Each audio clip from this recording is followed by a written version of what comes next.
You've been taught to fight life, to push harder, to fix everything. They told you peace comes when things finally go your way, when your job is perfect, your partner understands you, your past stops haunting you. But if that were true, why do you still feel tired? Why do your thoughts spin like a wheel that never stops turning? Why does your chest tighten at night, even when nothing's technically wrong? The truth is, you're not broken, you're just resisting what is. And the more you resist, the heavier life feels. But there's another way, a quieter, softer path that leads not to escape, but to freedom.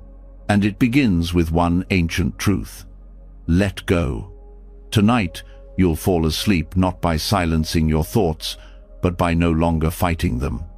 You'll hear Buddhist wisdom that has helped monks find stillness in storms, wisdom that teaches you don't need to control life.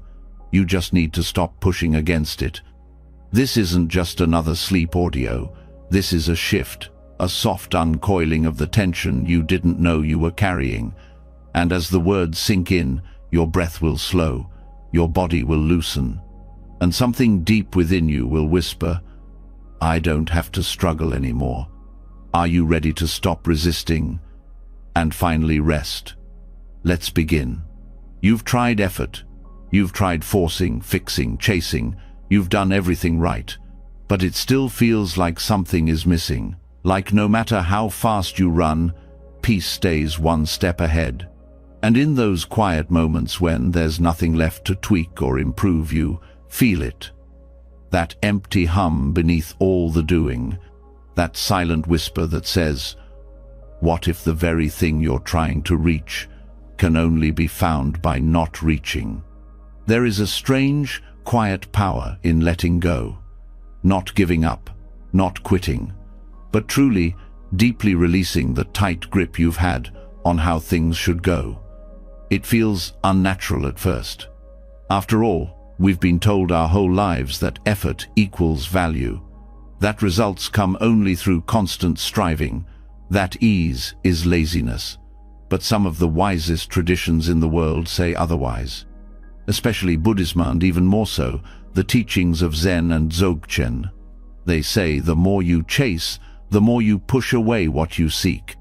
Because when you strive, you're telling life that what's here is not enough, that you are not enough, that now is not the right time, that some future version of you, somewhere down the line, is more worthy of peace, joy, and wholeness. And as long as you believe that, you'll never arrive. In Zen, there's a phrase, when the archer shoots for nothing, he has all his skill. When he shoots for a prize, he becomes nervous. In other words, when there is no trying, the action flows freely. But the moment you need an outcome, tension begins, thought interferes, fear shows up, and the thing you wanted so badly slips through your fingers. The paradox is clear. You achieve more when you let go of the need to achieve. This isn't just spiritual poetry, it's neurological. Your brain enters a different mode when you're relaxed and open. Creativity, clarity, intuition, they all live in that space. But when your nervous system is tense from constant effort, everything tightens. Your vision narrows, your heart races, your body braces for a fight that never ends. And, ironically, this state blocks the very results you're working toward. So what does letting go really mean? It doesn't mean doing nothing. It means dropping the inner pressure, the endless commentary that says you're falling behind, the background voice comparing you to everyone else, the idea that unless something changes right now, you can't feel okay. In Dzogchen, the teachings go even deeper. They say your natural state, your true awareness is already perfect, already complete. Not in some future life, but right now. The only reason you don't see it is because you're looking too hard. They call it the sky-like mind, open, vast, unmoving. It's always present, but your thoughts, especially striving thoughts, cloud it like fog. And here's the twist. The more you try to clear the fog, the thicker it gets. This is why Dzogchen emphasizes non-meditation. Yes, meditation is part of the path, but the goal isn't to concentrate harder. It's not about stopping thoughts. It's about relaxing into awareness so deeply that the thoughts dissolve on their own. You stop struggling with them. You let them come and go, like waves in the ocean. And suddenly, you notice that the ocean was never disturbed. This is radical, because it means the peace you want doesn't come from fixing your mind. It comes from seeing that nothing was wrong with it to begin with. Non-striving also reveals how deeply fear is woven into our effort. We don't chase goals just because we love them. We often chase them because we're afraid of what will happen if we don't. Fear of failure, of being left behind, of not being loved, of being ordinary. And so we make effort our identity. We become the doer, the fixer, the achiever. But all of that masks a deep inner hunger, a yearning just to rest, to be enough without the resume, without the next big thing, to breathe without justifying it. Zen teacher Shunryu Suzuki once said, "You are perfect just as you are, and you could use a little improvement." That's the balance. Yes, growth happens. Yes, you move forward. But not because you're broken. You improve because it's joyful, not because it earns you worth. When you drop striving, you don't become lazy. You become natural. Look at nature. Trees don't strain to grow. The moon doesn't try to shine. Rivers don't effort their way to the sea. They simply move according to their nature, and yet everything gets done. Seasons change, flowers bloom, life unfolds. You are part of nature too. You were never meant to hustle your way to peace. You were meant to remember who you are, then live from that truth. And that remembering happens in stillness, not in striving. This shift also transforms how you approach your goals, from needing them to fulfill you, to letting them express you. You may still write the book, build the company, heal your body, but the energy is different. You're not clinging, you're creating, not controlling, but dancing. This kind of effort is called effortless effort in Zen. It's the flow that comes when the ego steps back, when action arises spontaneously from presence, not from fear, but from alignment. And to reach this space, there are practices. Gentle, non-aggressive ones. Here are a few. First, do nothing on purpose. Schedule time to sit and literally do nothing. Not meditate, not journal, not scroll, just sit. Let the nervous system feel what it's like not to be managed. At first, it may feel uncomfortable. The mind will scream to be useful, to be productive. That's okay. Sit through it. Watch the panic rise and fall. Eventually, you'll discover something underneath. Stillness that doesn't depend on effort. A quiet joy that was always waiting. Second, label striving thoughts with kindness.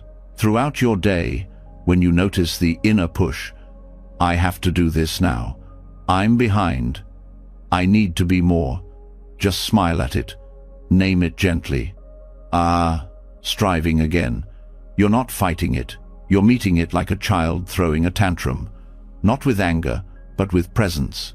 That awareness starts to soften its grip. Third, practice non-fixing meditation. This is especially from Dzogchen. Sit quietly and allow everything to be as it is. Don't try to deepen your breath. Don't try to focus. Don't try to relax. Just watch. Be aware of the one who is aware. That's it. Every time the mind jumps in to fix or change, just return to that spacious witnessing. Let your awareness rest in itself, like a bird returning home. You'll begin to notice a subtle shift, tension melting, clarity arising not from control, but from release. Fourth, use paradox as your teacher. When you feel stuck, ask, what if the opposite is true? What if this obstacle is not blocking me, but guiding me? What if letting go gives me more power than trying harder? Don't answer right away. Let the question open something deeper. The mind won't understand it, but your being will. Fifth, walk slowly, not to get anywhere, but to arrive in the step itself. Let each foot touch the ground like it matters. Let walking become a meditation in non-striving. You're not going somewhere, you're being somewhere. This anchors you back into the moment where striving cannot survive. All of this is training you to stop measuring your life by effort alone. You're learning to move from inner spaciousness, to trust that life has its own intelligence. That things unfold, not always because you push but because you're aligned with something bigger than effort. Truth. And here's the part most people miss. When you stop trying so hard, things start happening on their own. Opportunities come, ideas arrive, relationships feel less heavy. Not because you forced them, but because your energy is cleaner, more magnetic, less resistant. Striving blocks the current, letting go lets it flow. This doesn't mean you'll never feel ambition again, or that you'll sit on a cushion for the rest of your life. No, it means your motivation will be rooted in peace, not fear. Your action will come from joy, not lack. And that changes everything. It changes how you speak to yourself, how you treat others, how you breathe in traffic, how you work, how you rest, even how you love. Because the heart, too, stops striving. It no longer tries to earn love or prove worth. It just opens, like a flower in the sun, not for reward, but because that's what it was meant to do. This is the paradox, that by letting go of the chase, you arrive. By softening your grip, you hold more. By doing less, you are more. And when that truth finally settles into your bones, when your body starts trusting what your mind can't yet explain, something beautiful happens. You stop running, and you start living. Welcome to the beginning of real freedom. Not the kind you chase, the kind that's been waiting for you all along. Quiet, still, just behind the effort, and now you're here. And just like that, space opens, the grip loosens. You're no longer trapped in the exhausting need to strive. But even in that stillness, something else lingers, a quiet discomfort. A tendency to take things personally, to carry blame like a stone in your chest, to replay what happened, what they said, what you should have done. Peace whispers, but your mind pulls you back into stories, into why me and what now. This is where the next shift begins, not with more control, but with deeper understanding. There's a truth most people never get to hear, a teaching that dissolves the poison of blame not just toward others, but toward yourself. In Buddhist thought, it's called dependent origination. But don't let the words scare you. This isn't abstract philosophy, it's a doorway, a new lens that will help you walk through life without carrying every burden as if it were yours alone. This principle says nothing happens on its own, nothing arises from nothing. Every thought, every emotion, every action, every reaction, you, me, the world comes from a long chain of conditions, each one giving rise to the next. And when you really see this, blame begins to lose its shape. Judgment starts to fade. You stop holding others responsible for your pain. And you stop punishing yourself for things you never fully controlled. Think about any difficult moment you've had recently. A fight, a moment of guilt, a wave of anxiety. Now ask, did it just appear out of nowhere?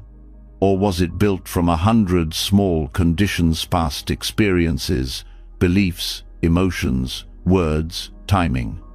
When you start to look closely, you see it was never just one thing. It was a system, a pattern, a web, and you were just one thread in that web. This doesn't mean you're powerless. It means you're not isolated. You're not a broken piece. You're part of something larger. And when you understand this, you stop reacting as if every moment is a personal attack or failure.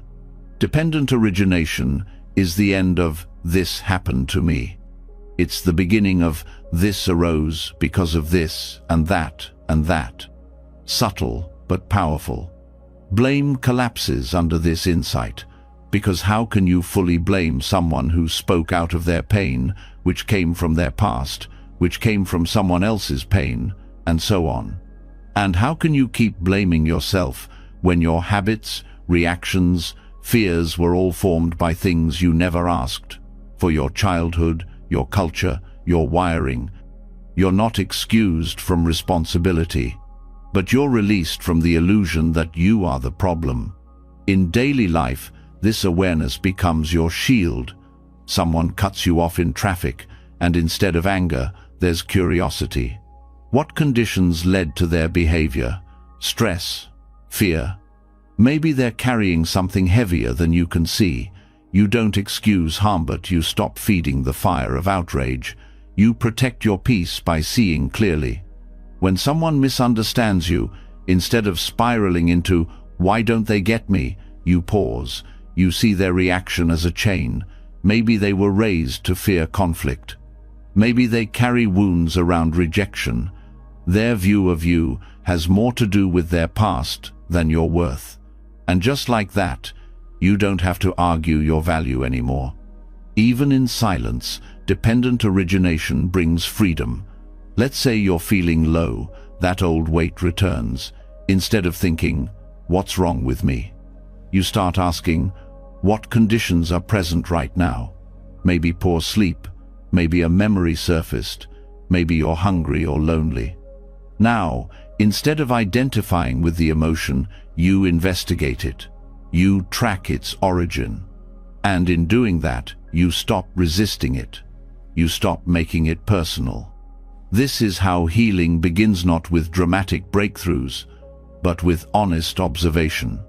You start to see how everything is connected, how your anger yesterday was shaped by an unmet need, how that need was shaped by a belief, and that belief came from a time when you were just trying to survive.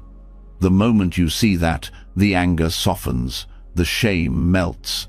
You're not the villain, you're the witness. And witnesses don't need to carry the story, they just need to see it clearly. In this clarity, responsibility changes shape. It's no longer about control, it's about care. You care for the conditions you can influence, without judging the ones you inherited. You begin to clean up the inner environment, not by force, but by attention. That's the secret most people miss. Attention is what transforms the system. What you watch with gentleness begins to shift on its own. This principle also changes how you see your relationships. You stop expecting others to be flawless. You see their reactions as echoes. Their silence, their defensiveness, their control, it's all coming from somewhere.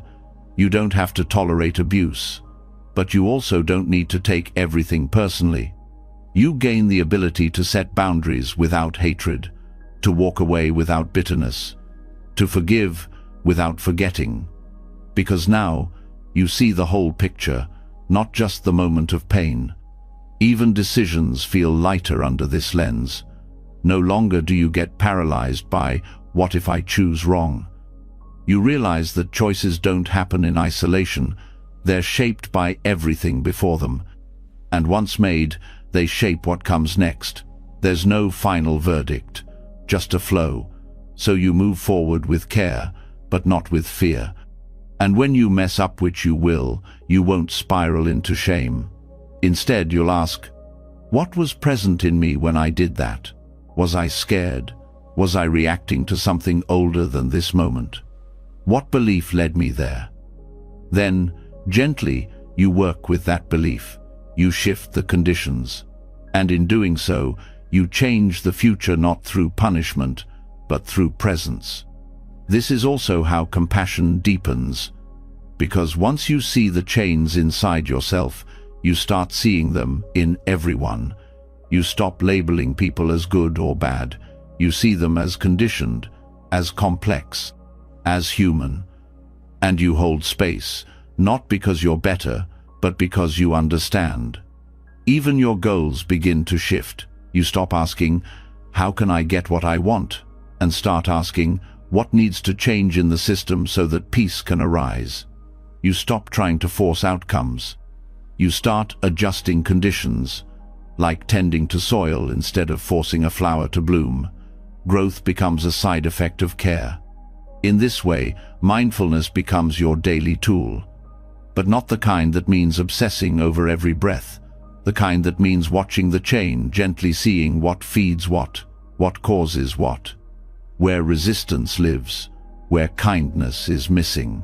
Mindfulness becomes your map, helping you trace back the patterns without judgment. And with this map, you navigate life differently, no longer reactive, no longer rigid. When discomfort arises, you don't suppress it, you follow it back to its source. Maybe a fear of being unlovable, maybe an old betrayal. And from that place, healing happens. Not all at once, but layer by layer. This work is quiet, inward, but its effects ripple out.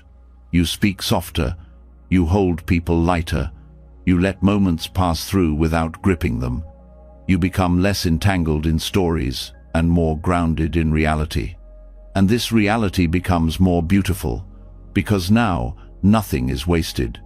Every challenge becomes insight, every pattern becomes a teaching, every emotion becomes a message, a problem. And the more you see life this way, the less you fight it. Because now you understand, it's all unfolding through conditions. And you can meet those conditions, shape them, tend to them not through force, but through presence. Even your past transforms. Not because it changes, but because your relationship to it does. You stop asking why it happened. You stop blaming who caused it. You see the system, the ripple, the conditions that led to conditions, and you begin to hold your past with gentleness, like something precious, even if painful, because it brought you here. And here is where awareness lives. This is why Buddhism doesn't offer comfort through fantasy. It offers clarity through insight. It says, don't escape the world, understand it, see it as it is. And in that seeing, you'll stop resisting it, you'll stop needing it to be different, because you'll see that everything you thought was personal was actually part of a vast, moving pattern. And when that truth settles, something extraordinary happens. You start living lighter. You start meeting people where they are, not where you wish they were. You start allowing moments to come and go without pulling them into your identity. You become soft but clear, open but grounded, present but unattached. And in that way of living, peace is no longer something you search for. It's something that arises naturally when blame dissolves, and only understanding remains. Now that you've seen the hidden patterns behind life's chaos, the next step becomes clear. Shift from judgment to curiosity, from resistance to relationship. You're no longer walking through the world with clenched fists. You're moving with open hands, open eyes, and a quiet, unwavering heart. And what unfolds next will feel different, not because the world changes, but because the lens you're using finally lets the light in. When you begin to see life through the lens of interconnected causes, you stop blaming people and you stop blaming yourself. The heaviness of judgment starts to fade. But even after blame dissolves, another question quietly remains. If life is all conditions, then why do some things keep repeating? Why do certain emotions return like seasons, even when you try to change? Why does it feel like some patterns are stitched into your skin? This is where the conversation shifts into karma. Not the version you've heard before, not the one that sounds like punishment or fate or moral accounting.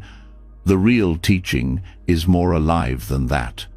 Karma isn't a system of rewards and penalties, it's a flow, a current, a chain of causes moving through you, shaping your life with every action, every word, every thought.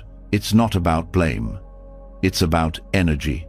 Karma means action, but not just physical action, energetic imprint. Every moment of intention plants a seed. Some seeds sprout quickly, others rest in the soil for years. Some feel like consequences, others like coincidences. But beneath the surface, it's all movement, a momentum that gathers when the same choices are made again and again.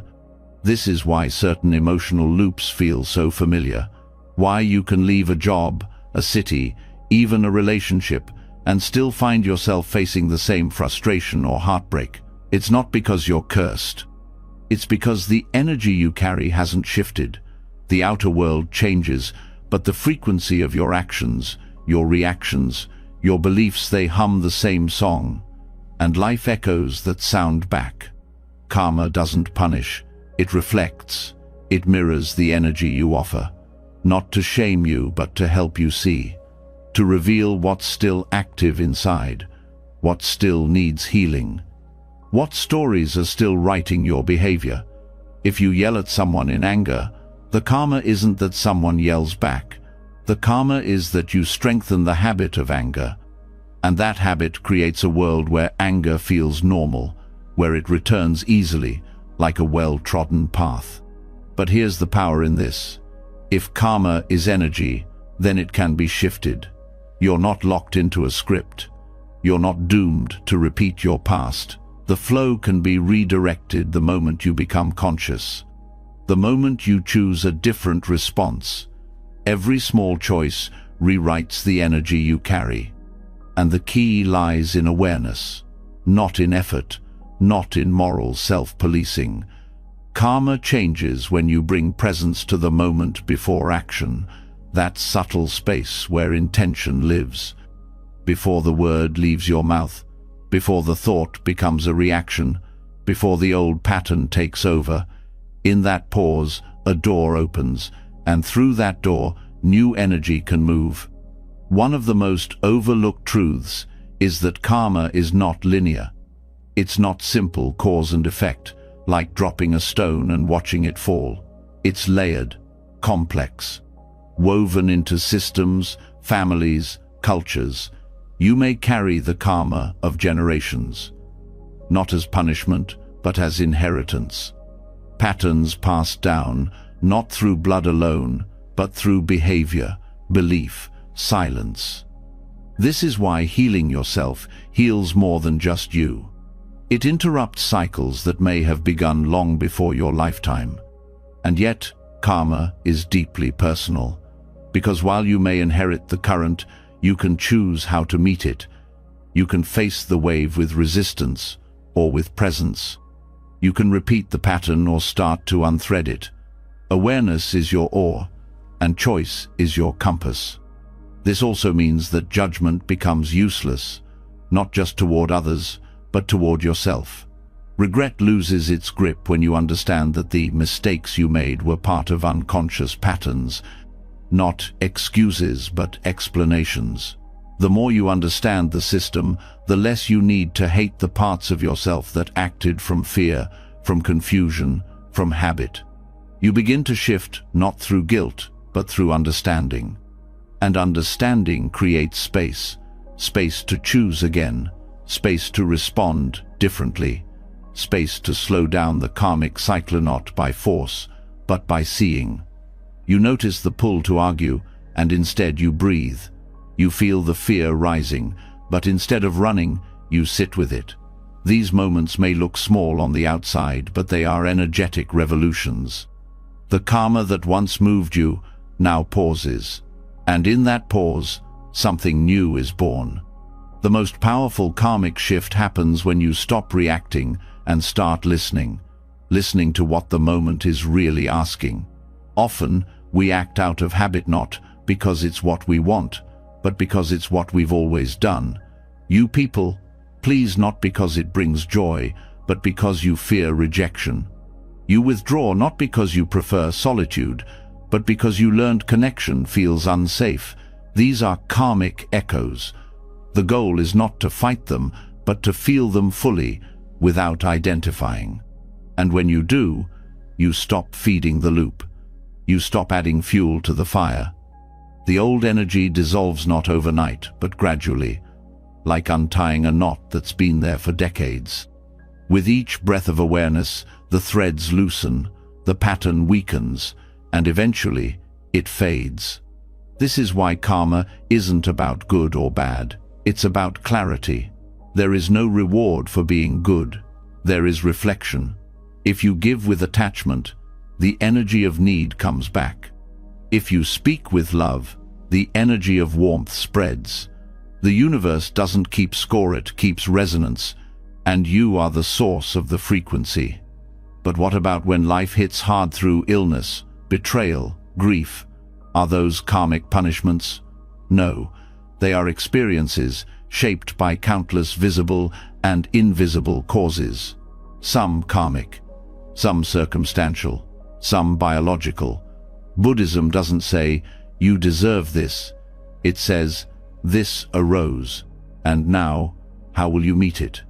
Even pain carries karmic potential, not because suffering is noble, but because it slows you down. It opens the heart. It reveals what truly matters.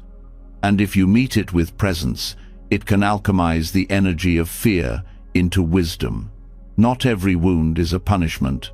Some are thresholds. Karma also applies to thought, not just action. The energy of your inner world creates ripples. If your thoughts are harsh, critical, rushed, that becomes your atmosphere. It shapes your body, your relationships, your attention. But the moment you change the tone, add softness, curiosity, spaciousness, you begin to shift the air around you.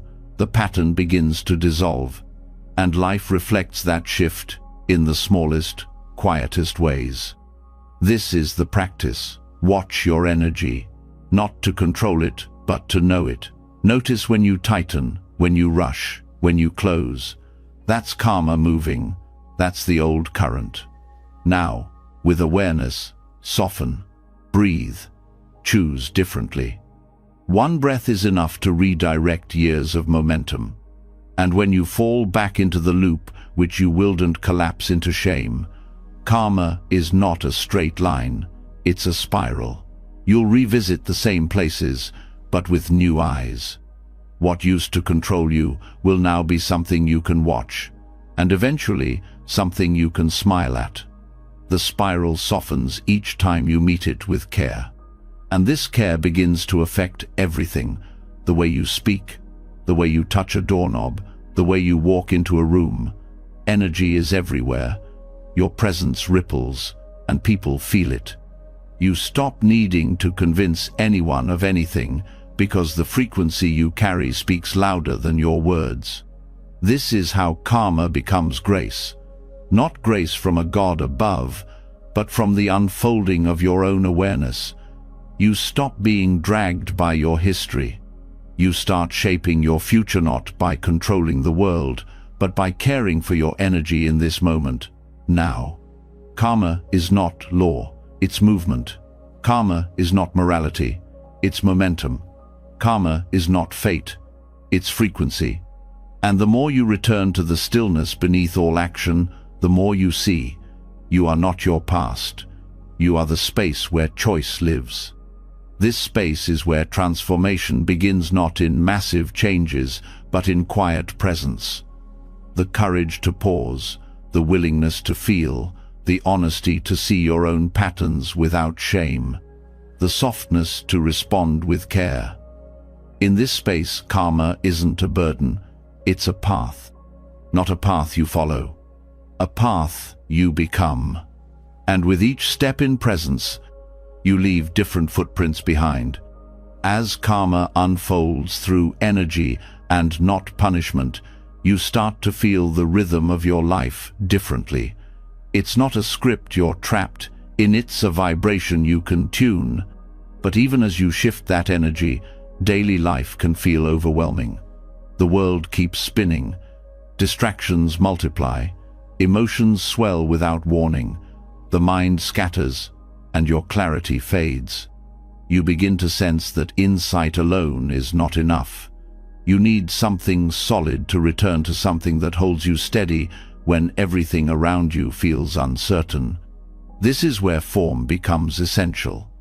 There is a quiet wisdom in repetition, in structure, in ritual, not as a cage, but as a ground. In modern life, structure often feels like control. Routine is dismissed as boring. Discipline is confused with rigidity. But in Buddhist practice, ritual is none of these things. It is presence, stabilized. A form is not there to limit your freedom. It exists to catch you when your mind starts to drift. It is a shape that holds your awareness so it can deepen, not escape. You can't always control the chaos of the world, but you can create containers within it, small, sacred shapes that hold your attention. And when you return to them, not because you have to, but because you choose to, you begin to build trust with yourself. You begin to remember who you are before the world distracts you. This is the role of ritual. It invites you to return. It reminds you of stillness, not with effort, but with rhythm. In Buddhist monasteries, everything is ritualized. Waking up, bowing, eating, cleaning, all done with presence, intention, and care. Not because monks can't live without order, but because these forms reduce internal friction. When the body knows what to do, the mind doesn't need to wander. Structure becomes a channel through which awareness can flow more freely. You may not live in a monastery, but the same principle applies. When your day has no shape, it becomes harder to meet each moment with clarity. You're always deciding, always reacting, always shifting. But when you choose even a small structure, lighting a candle before meditation, walking the same path each morning, closing your day with a bow, you begin to build a rhythm that supports presence. Rituals are not about performance, they're about grounding. They create a space that signals, now, I return to myself. Even a single breath, taken at the same time each day, can become a ritual.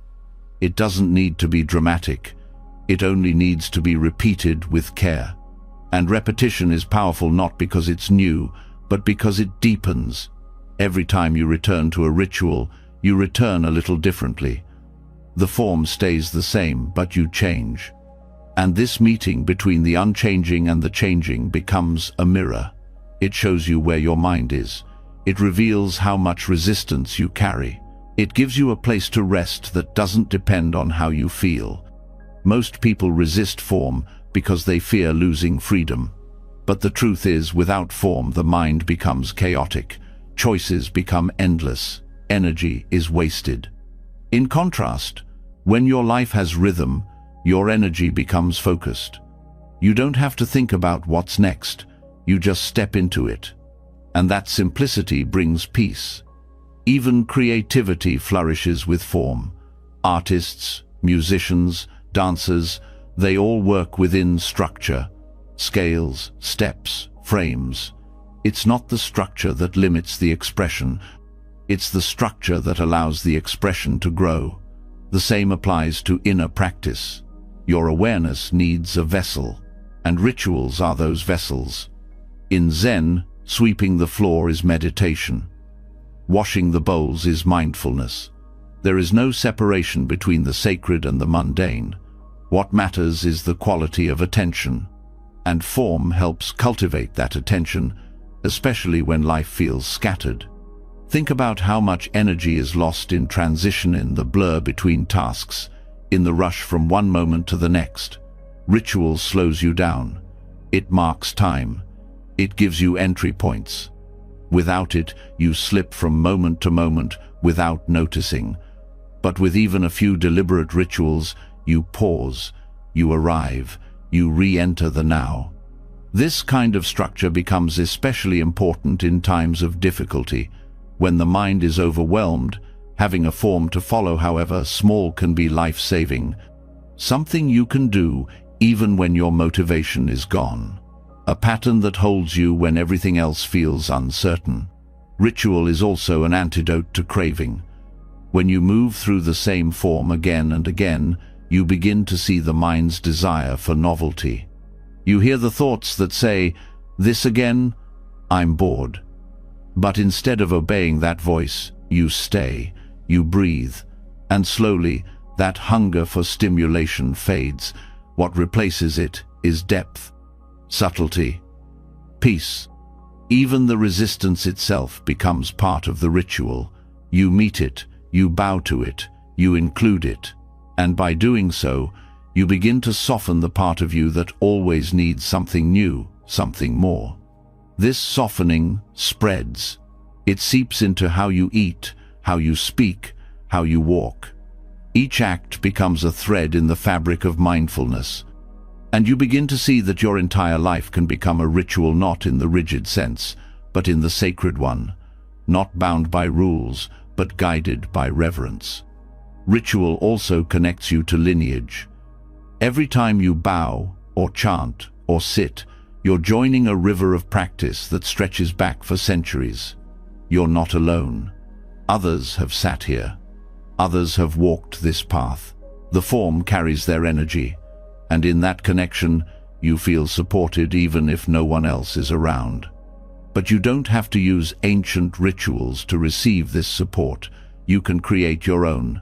A quiet cup of tea before sunrise, writing down one sentence of gratitude each night, touching your heart before speaking. These forms, if held with sincerity, become anchors. They remind you that peace doesn't need to be sought, it needs to be remembered. And the remembering is easier when your life has shape. Structure also protects your practice. When emotions rise, when old habits pull at you, when the world distracts you, may not always feel like showing up. But if the form is there, you don't have to feel like it. You just return to the shape. And that shape, over time, becomes a refuge. Not because it always feels good, but because it holds you steady when nothing else can. This is how ritual strengthens discipline, not as force, but as devotion. You're not pushing, you're returning. Not out of fear, but out of care. Because you've seen what happens when you drift. And you've tasted what it's like to be rooted. Over time, the distinction between ritual and life fades. Every gesture becomes a chance to meet the moment fully. Opening a door, folding a shirt, washing your face. These become offerings not to a god, but to awareness itself. You begin to see that there is no ordinary act, only ordinary attention. This shift doesn't require a temple, it requires consistency, simplicity, the willingness to give yourself to what you're doing, even when it feels small, especially when it feels small. Because those are the moments that build the foundation, that slowly change your relationship to time, to space, to effort. Ritual also reveals your patterns. If you approach a daily practice and find resistance, boredom, restlessness, those emotions don't come from the ritual, they come from within. And now you can see them. You can work with them. You can understand yourself more deeply through the mirror of repetition. Over time, you'll come to value simplicity. You'll begin to see the power of knowing what comes next, not because you need control, but because rhythm brings freedom. In chaos, you grasp. In structure, you settle. And that settling brings you into alignment, not just with yourself, but with life. You begin to move with the seasons, with the breath, with the day. You start to feel the quiet joy of living in sync, of not fighting the flow. When people say they want to feel more present, what they often need is not more insight, it's more rhythm. A body that knows where to go, a mind that has a home to return to, and rituals create that home, not by forcing you to stay, but by welcoming you back.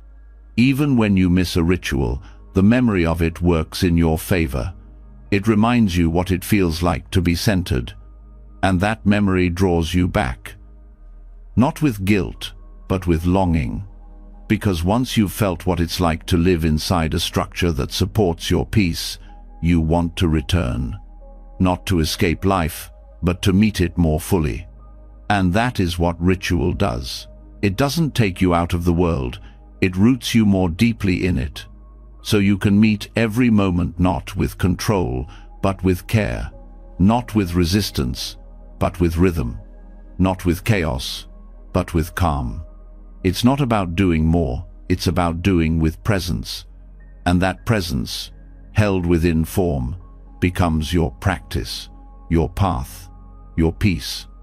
The steadiness of ritual shows you how to stay present, even when life feels messy. It brings form to the formless, giving your awareness a rhythm it can rest inside. But even with structure and care, one subtle habit still lingers in the background, the mind's constant storytelling. It doesn't just describe your experience, it filters, distorts, interprets, judges. Without realizing it, you're not meeting the moment, you're meeting the version your mind has already edited. This is where a deeper invitation appears, one that asks not for effort, not for meaning, not even for comfort, but for truth. Not the kind built from opinions or explanations, the kind that's already here, quiet and complete, underneath everything you think about it. In Buddhism, this is called tathata, translated as suchness. It points to what reality is before the mind interferes. Not what you want it to be, not what you're afraid it is, but simply what is. Suchness is the end of the story, not because you suppress it, but because you see through it. You realize the story is something the mind adds afterward. The event happens, then the mind wraps it in meaning. Someone leaves, and the story says you're not enough. A plan falls apart, and the story says you failed. A feeling rises, and the story says something's wrong with you. But if you pause before the story takes hold, what's really there? A sound, a sensation, a breath, a flicker of emotion, just raw experience, unshaped. Suchness asks you to meet that rawness directly, without the overlay, without the commentary. This isn't about detaching from life. It's about dropping into it more honestly, before labeling, before fixing, before deciding what it means. And in that directness, there's peace, because the moment becomes pleasant, but because it becomes real. You stop needing it to be different. You start allowing it to be what it already is. When you practice seeing the suchness of things, you stop turning your experiences into identity. The mind says, "This happened, therefore I am." But suchness interrupts that loop. This happened, that's it, no extra meaning, no self-judgment, just the happening, passing through. This shift creates space between what arises and what you make of it. And that space is freedom. You begin to notice how quickly the mind adds labels to everything. This is good, that's bad, this is unfair, that shouldn't have happened. These labels feel automatic. But they're not truth, they're habits. And they reinforce resistance, because the moment you judge something, you push against it. You try to change it, deny it, escape it. And the resistance makes the pain louder. But what if nothing needs a label? What if anger is just energy rising? What if sadness is just heaviness in the chest? Not good or bad, not failure or flaw. Just suchness, life expressing itself, moment by moment. You're not being asked to pretend emotions aren't real. You're being asked to feel them without building a narrative, to experience them cleanly, fully, before your mind turns them into a self-portrait.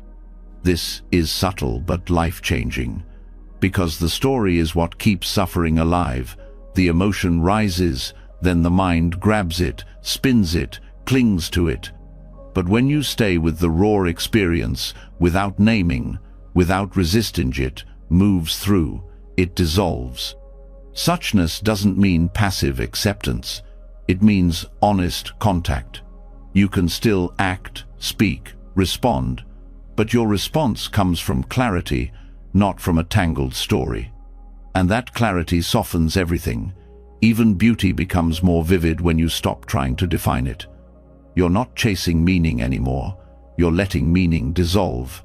What's left is intimacy. With this breath, with this sound, with this texture of now. Even the mind's stories become suchness when you see them clearly. The thought arises, I'm failing. Instead of believing it, you witness it. A thought, like a cloud. No need to fight it or follow it, just another shape passing through awareness. This is not detachment, it's deep recognition.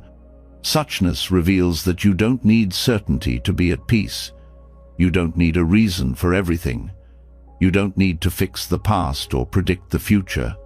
You only need to be here, without dressing this moment in a costume of explanation. And when the mind tries to pull you into the story, you come back not with force, but with softness. The texture of the air, the shape of your breath, the sound of silence beneath thought. These are doors back into what is. Suchness is also a practice of humility. It teaches you to stop thinking you know how life should be.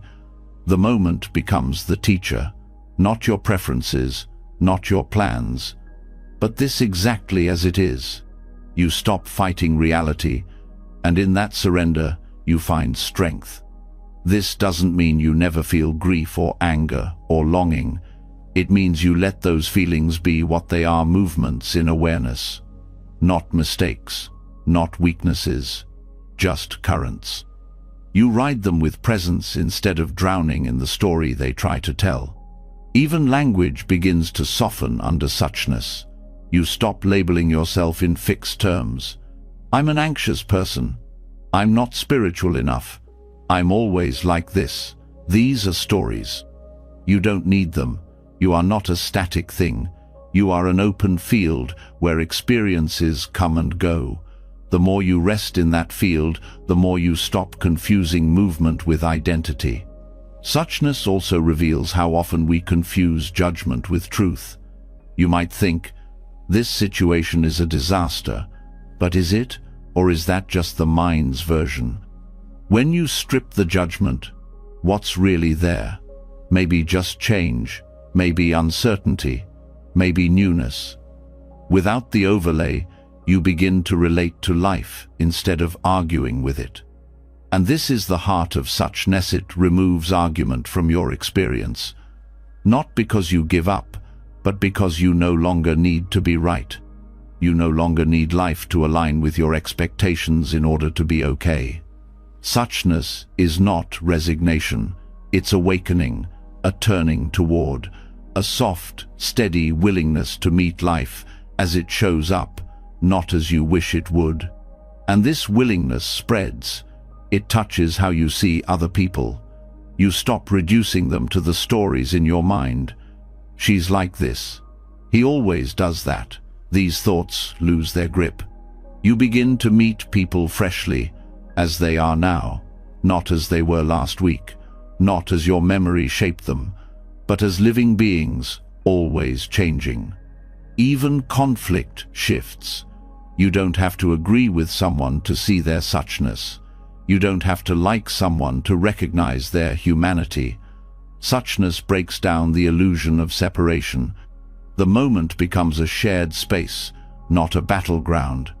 And in this shared space, compassion becomes effortless. You're not being kind because you're supposed to. You're kind because there's nothing in the way. The story has dropped, and what's left is connection. Even your relationship with time starts to dissolve. The future loses its grip. The past becomes lighter.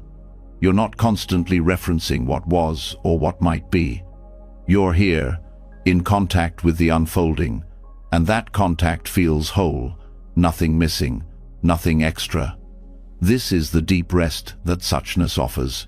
Not escape, but presence without pressure, without the need to be more, to understand more, to explain more, just being, fully, clearly. Suchness is not a place you arrive.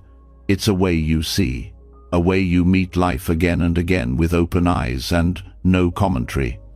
And when that becomes your habit, something else arises. Gratitude, not the kind you list in a journal, the kind that hums underneath your experience, quietly. Gratitude that doesn't need a reason. It comes from contact, from meeting life without the filter. And that contact is enough. This is the wisdom of suchness. Nothing to fix, nothing to hold, nothing to prove. Just this. And it is always enough. The more you meet reality without the extra layers of judgment or story, the lighter everything begins to feel. You stop gripping so tightly. You stop filling every moment with commentary. But then something deeper becomes clear. Even without thoughts, the craving remains. A tug in the background. A hunger for more. Not just more thoughts, but more stuff, more comfort, more stimulation. That endless reaching that says what's here is not enough. This is the root of resistance. Hidden beneath everything else, the belief that happiness lies somewhere else, in something else, in the next thing. Voluntary simplicity begins where that craving ends. Not because you've lost desire, but because you've begun to see through it. Simplicity, in this sense, isn't a lifestyle trend or an aesthetic choice. It's an act of inner liberation, a decision to stop feeding the endless appetite for what you don't need. It's the recognition that accumulation, both outer and inner, doesn't bring peace, it delays it. When you choose simplicity consciously, you're not punishing yourself. You're honoring clarity. You're recognizing that not everything that's available adds value. That more choices don't always bring more freedom. That more possessions don't guarantee more contentment. Often, they clutter the space where calm might have entered. Voluntary simplicity is the refusal to be pulled in 1,000 directions by wants that never end.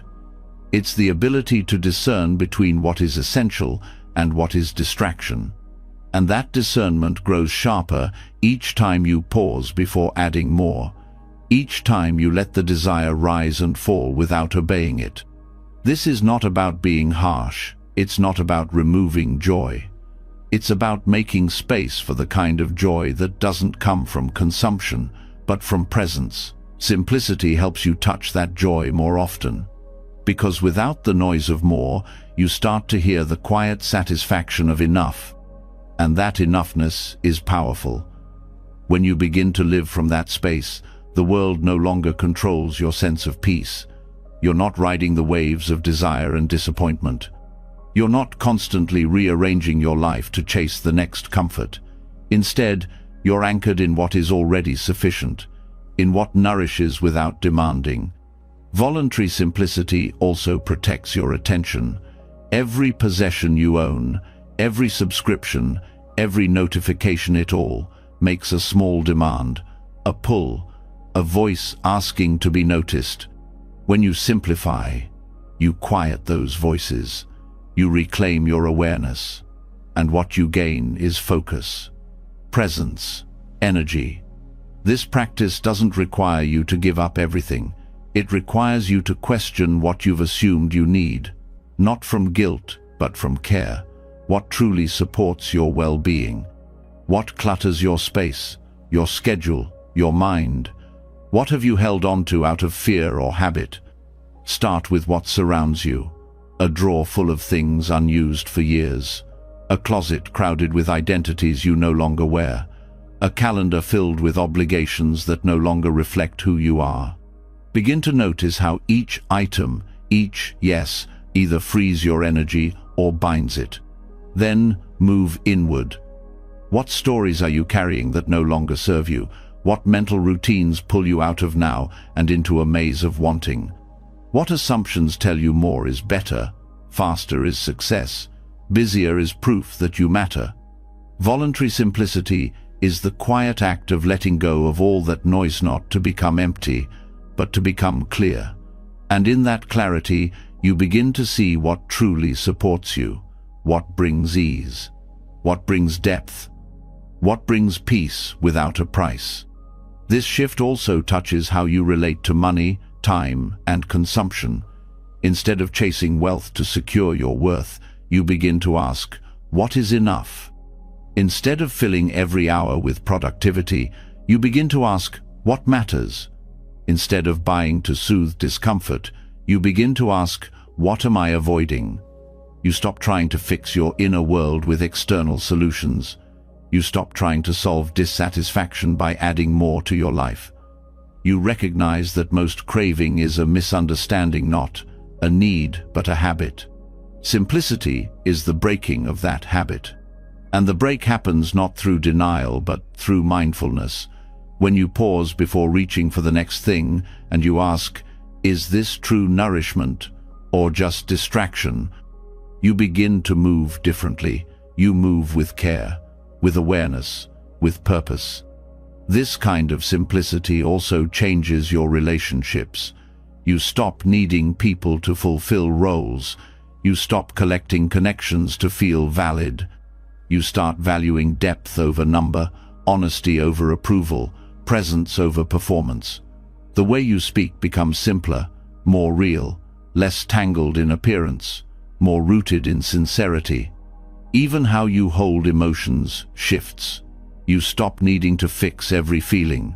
You stop layering your pain with interpretations. You allow emotions to rise and fall with less commentary. That too is simplicity, the willingness to feel what's here without making it more complicated.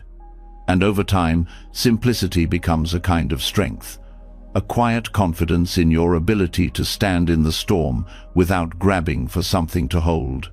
You know how to rest in less. You know how to meet discomfort without reaching for noise. You know how to say no without guilt, and yes without needing applause. This strength is not loud, it's not flashy, but it is stable. It's the strength of a tree that no longer reaches outward for validation. It grows by going inward, downward, into its roots. Voluntary simplicity is how you grow roots. It's how you stop chasing and start being, how you stop gathering and start settling, how you stop reacting and start choosing. You begin to experience contentment not as a reward, but as a baseline, not as a peak moment, but as a steady state. You're not waiting for the next thing to go right. You're not delaying peace until the next goal is reached. You're here, now, living within your chosen limits, and discovering that those limits create space. Space to breathe, space to think, space to feel, space to rest. And in that space, you meet a version of yourself that was always present beneath the clutter, a self that is not built from accumulation, but from awareness, from being, from enoughness. That self doesn't need decoration, doesn't need to impress, doesn't need to explain why it chooses less, because less is not deprivation, it is refinement. It is listening closely to what actually supports life and releasing the rest. This refinement affects how you move through the world. You consume more consciously, you speak with more care, you walk slower, you notice details, you honor silence. You stop needing everything to be stimulating, entertaining, exciting. You find peace in the plainness of the moment. You become someone who can sit in an empty room and feel full. This is not withdrawal from life. It is intimacy with it. Without distraction, you experience more. Not more stimulation, but more clarity. You hear subtler sounds. You feel deeper emotions. You see what was once missed in the noise. Voluntary simplicity turns your entire life into a meditation, not because you sit longer, but because you carry less. Each thing you own, each thought you keep, each commitment you accept, they all become choices, not reflexes. And with each choice, you return to what matters. You stop trying to be everything, and you start being whole, not fragmented by excess, not stretched by craving, but integrated, clear, quiet. This is the liberation simplicity offers, not by stripping life bare, but by revealing what's always been beneath the surface. Stillness, presence, peace, and a deep, steady joy that needs no decoration. When life is simplified, when craving softens and distractions fall away, something unexpected rises to the surface. Expectation, not the loud kind, but the quiet one hidden in the background of thought, woven into almost every interaction, gesture, and plan. These are the assumptions you didn't know you made. The silent rules you didn't realize you were following, and the moment they're unmet, a sharp tension appears, a sense of betrayal, confusion, or sorrow. This is the root of disappointment, not what happens, but what you expected instead. Expectations are tricky because they wear the mask of normality. You expect people to be kind, you expect plans to unfold smoothly, you expect yourself to meet every standard you've internalized over years. These beliefs seem reasonable until life doesn't agree, and when it doesn't, suffering begins. You feel let down, not because the moment is unbearable, but because it didn't match the image you were carrying. That image becomes a lens, and through it, reality always looks incomplete. In Buddhism, this pattern is called grasping. You're holding on to an outcome, a version of how things should go. And when they don't align, the tension comes not from life itself, but from your grip.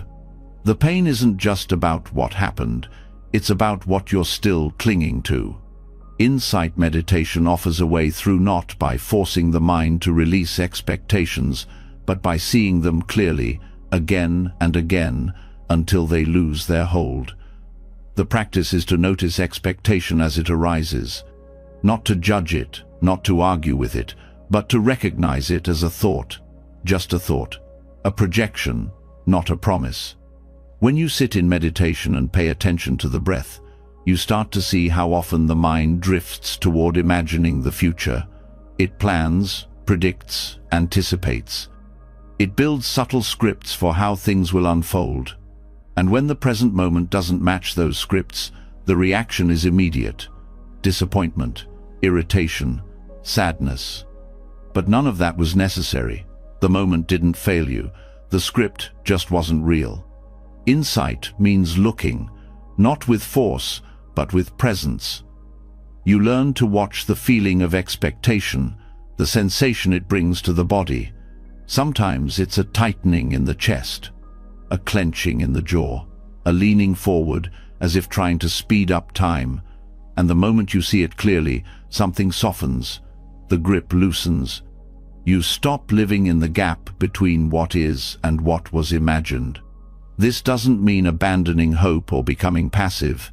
It means replacing expectation with openness. You can still set intentions, still make plans, but you do so lightly. You meet each moment with curiosity instead of demands. You stop framing life in terms of should, and you start receiving it as it unfolds. One of the most powerful insights is that expectations are often shaped by fear. The mind creates imagined outcomes as a way to feel in control. If you know how things will go, you feel safer. But this safety is an illusion, and it costs you your freedom. Because now your peace depends on life staying within your imagined lines. The more you practice insight meditation, the more you see that most moments don't actually bring suffering. What brings suffering is the comparison. You compare what's here to what should have been. You compare who you are to who you think you're supposed to be. And in that comparison, peace is lost. But when you sit with what is, just as it is, without commentary, you begin to notice the richness that was hidden beneath expectation. You hear sounds you used to ignore. You feel sensations that used to seem unimportant. You connect to the directness of experience, and that connection is enough. Expectations also distort relationships.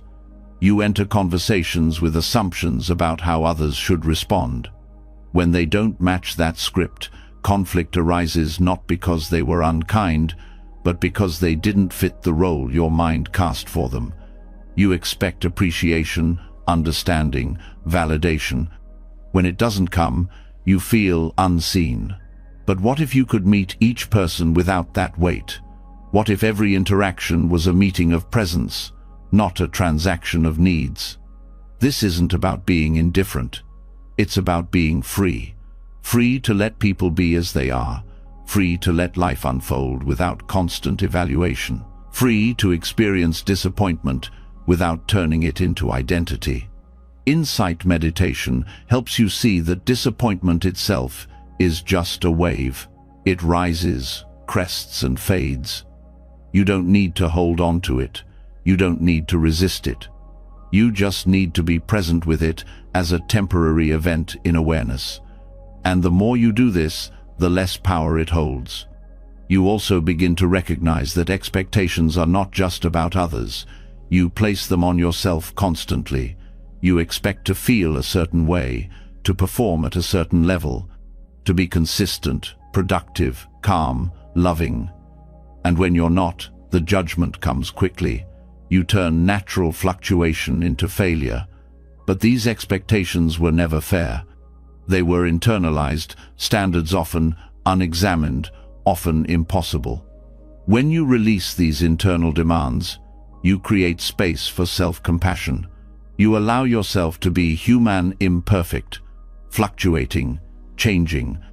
You stop chasing an ideal and start meeting your experience with kindness. This shift has practical effects. You stop overcommitting. You stop forcing energy when it's not there. You stop treating rest as weakness. And in that space, your natural rhythm returns. You become more balanced, more whole. In a deeper sense, releasing expectations also transforms your relationship with time. Most expectations live in the future. They pull you out of the present and place your happiness in a distant version of it. But the future never arrives the way you planned, and even when it does, it quickly becomes the new present and the cycle starts again. By watching this process through meditation, you learn to catch it in real time. You notice when the mind leaps ahead, when it starts crafting outcomes, and instead of following it, you come back. Back to breath, back to sensation, back to now. This doesn't erase your goals, it grounds them. You work toward them without becoming tangled in them. You take each step without needing to control the result. You move with effort, not strain. And when life surprises you, when plans fall apart, when people change, when results don't come, you meet that moment without collapse. You feel the loss, but you don't become it. You feel the wave, but you don't drown. You may still feel disappointment, but you see it for what it is, the gap between what was expected and what is. And when you stop feeding that gap with stories, it closes on its own. Even joy becomes simpler. It's no longer dependent on something special happening. It comes from the freshness of experience, from presence that isn't filtered by assumptions. In this space, peace becomes accessible, not in the future, not after everything goes right, but now, because the tension that blocked it, the expectation has been seen through. And what remains is life, raw and unfiltered, sometimes messy, sometimes beautiful, always real. This is the invitation, to live without the constant measurement, to replace expectation with attention, to meet life as it is, not as your mind says it should be. And in that meeting, to find a kind of freedom you never had while clinging to imagined outcomes. This is not easy, it's not instant, but it is possible, and every time you sit, every time you return to breath, every time you pause before reacting, you weaken the grip of expectation. You strengthen the muscle of presence. Eventually, the stories fade, the tension melts, and you realize peace was never waiting in the next moment. It was here, underneath the assumptions, all along. When expectations dissolve, something else becomes visible, something that was always there, but hidden beneath the noise of wanting, the shifting tides of your own emotions. You begin to see that much of your inner life isn't shaped by what happens outside, but by the weather patterns moving through your mind and body. One moment you feel hopeful, the next restless, then quiet, then agitated. These moods come and go like changes in the wind. But the suffering comes not from the emotion itself, it comes from identifying with it. When sadness appears, the mind often says, "This is who I am now." When anger rises, it declares, "This is what I must act on." And so every feeling becomes a label, a role, a direction. You don't just feel, you follow, and in that following, you lose clarity. You become swept into the current, unaware that the current is temporary. Tibetan teachings offer a simple but powerful practice known as inner weather watching. It begins with one core insight. Your emotions are not fixed. They are not final. They are not you. They are whether temporary, changing, arising from causes, and passing away on their own. When you start seeing emotions this way, everything softens. You stop trying to escape what you feel. You stop needing to act on every mood. You start allowing experience to move through, just like clouds across a vast sky. The practice begins with recognition. You pause and name what is present, not as a statement of identity, but as a passing state. Instead of saying, "I am anxious," you say, "Anxiety is here." Instead of "I am angry," you notice, anger is moving through. This subtle shift changes everything. It creates space between you and the feeling. It reminds you that the storm is not the sky. This space is what gives you freedom. In that space, you can choose. You can respond instead of react. You can hold the emotion without letting it hold you. And that holding is not cold detachment. It's warmth. You meet the emotion like a guest, not an enemy. You listen without fusing with it. As the practice deepens, you begin to notice how emotions rise in the body first. Tightness in the chest, heat in the face, tension in the stomach. These sensations come before the story, but usually the mind rushes in to interpret, explain, defend, attack. Inner weather watching slows this process down. You stay with the body, you stay with the feeling, without rushing to conclusions. Sometimes what you feel won't even have a name. It's just energy, movement, and that's okay. You don't need to define it. You just stay present, breath by breath. You allow it. You give it room to rise and fall naturally. This is not about control. You're not trying to stop the weather. You're learning how to remain grounded within it. Just like a mountain doesn't move when the clouds pass overhead, your awareness doesn't move when emotions come and go. You watch without pushing away and without clinging. Over time, you begin to see patterns. You notice which emotions return most often. You see what triggers them. You see what they try to protect. Sometimes anger is guarding hurt. Sometimes fear hides beneath control. And when you see this, your compassion grows. You stop fighting what you feel. You start understanding it. Inner weather watching also teaches patience. You learn that no state lasts forever, even the ones that feel unbearable. If you sit through the storm without fueling it, it passes. Maybe not in 5 minutes. Maybe not in one sitting, but it changes, always. This truth brings relief. You no longer need to panic when heavy feelings arrive. You know they won't stay. This steadiness helps in daily life. A conversation that once triggered defensiveness now becomes an opportunity to pause. You notice the rising heat, but you don't speak from it. You breathe. You wait. You respond from clarity, not reaction. That one moment of watching changes the whole direction of a relationship. Even joy becomes more available, because when you're not gripping or resisting emotion, you're more present. You notice the subtle beauty of a quiet moment. You feel the lightness of laughter without fearing its end. You let happiness arise without trying to freeze it in place. The more you practice, the less threatened you feel by strong emotions. You don't need to fix them. You don't need to avoid them. You trust that your awareness is vast enough to hold them all. That trust makes you more stable, less shaken by every shift, more rooted in your own presence. This doesn't mean you'll never feel overwhelmed, but even in overwhelm, a small voice inside will remember, this too is weather. This too will pass. One helpful method is to use breath as your anchor.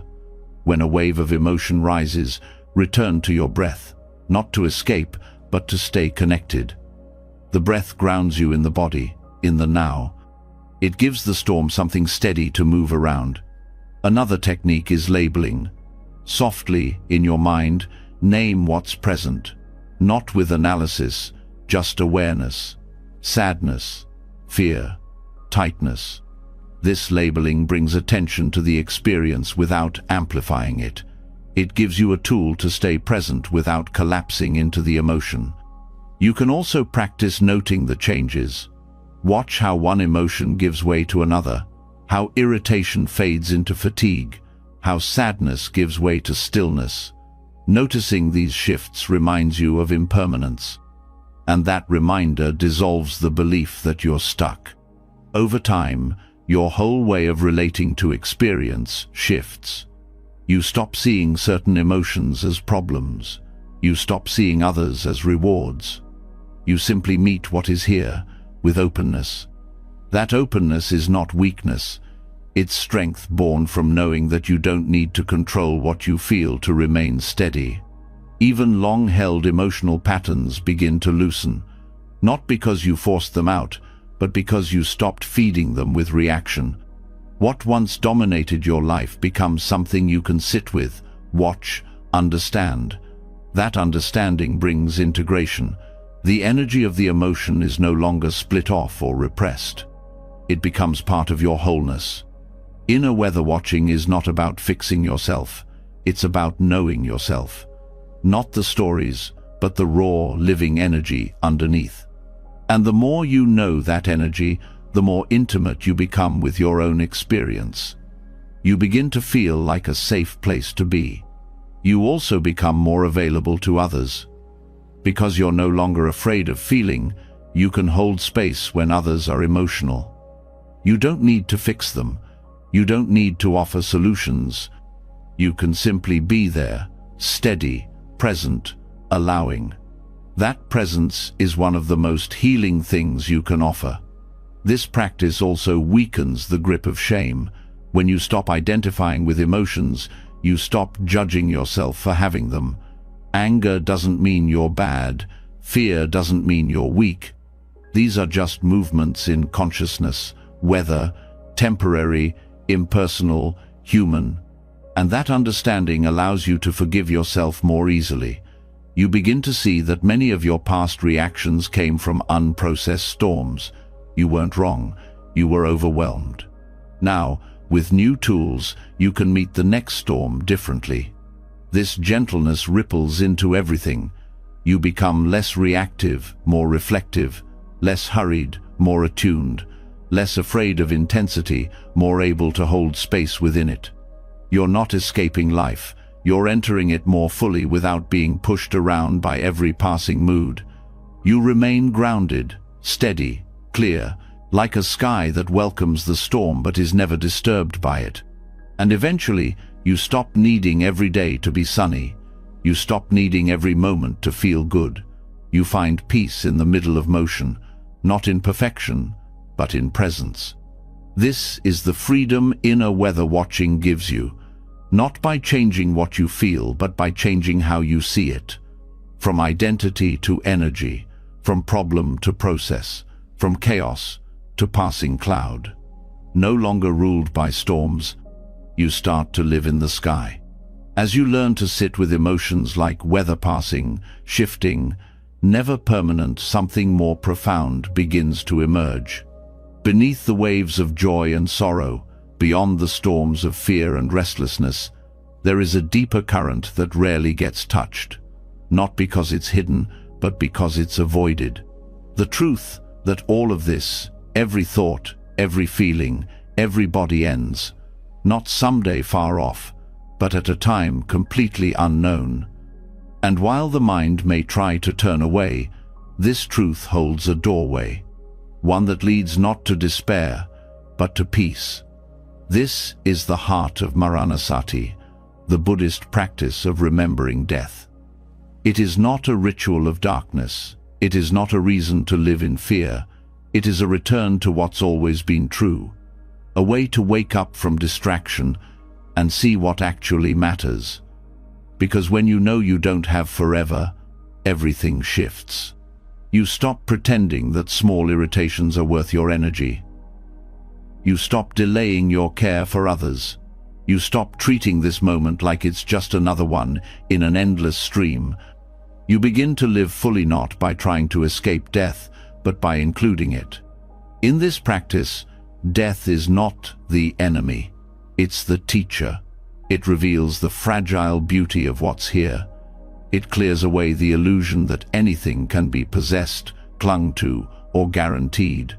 It opens the mind to reality as it is, uncertain, impermanent, precious.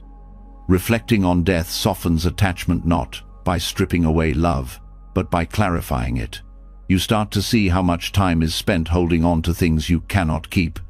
You cling to identity, to plans, to comfort, to control. But when you remember that all of this passes, you begin to loosen your grip. You breathe more freely. You love more purely. You stop needing to own the moment and start participating in it. Maranasati isn't about rehearsing tragedy. It's about cultivating presence through truth. In the same way you watch your breath during meditation, you turn your attention toward the fact that life has an edge, a limit, and you meet that limit with honesty. You don't try to escape it through fantasy or denial. You face it not to be morbid, but to become more awake. This kind of awareness brings equanimity, a calm that doesn't depend on things staying the same, a steadiness that can hold joy and loss in the same hand. You start to notice how resistance to death is often hidden in daily reactions. The need to be right, the fear of letting go, the push to control others, the worry over change. All of it comes from the same root: resisting impermanence. When you reflect on death, you begin to see how deeply that resistance runs, and with that seeing, you begin to release it. This doesn't happen through force. It happens through reflection. You take time each day, or whenever you remember, to sit with the simple truth. This life will end. These people I love, this body I move through the world with, this moment, it all will pass. The goal is not to make yourself sad, it's to sharpen your clarity, to bring immediacy to the present, to let gratitude rise, not as an idea, but as a direct experience of how rare and fleeting this moment is. When you touch this awareness, the way you respond to life changes. Small frustrations lose their power. Old grudges fall away. You stop expecting things to last forever, and that expectation was the root of suffering. Without it, there's room for peace. Even your goals begin to transform. You stop chasing them as if they will complete you. You move toward them because they feel true now, not because you're trying to secure something permanent. You live with intention, not urgency, with care, not obsession. This reflection also brings compassion. When you remember that everyone you meet will die, including those who upset you, it becomes harder to hold on to anger. You see the shared condition. You see the briefness of it all, and that awareness softens the heart. It doesn't make pain disappear, but it brings perspective. It reminds you that kindness is always the wiser path, not because people deserve it, but because they won't be here forever. Maranasati also helps you prepare not for the moment of death itself, but for the practice of letting go.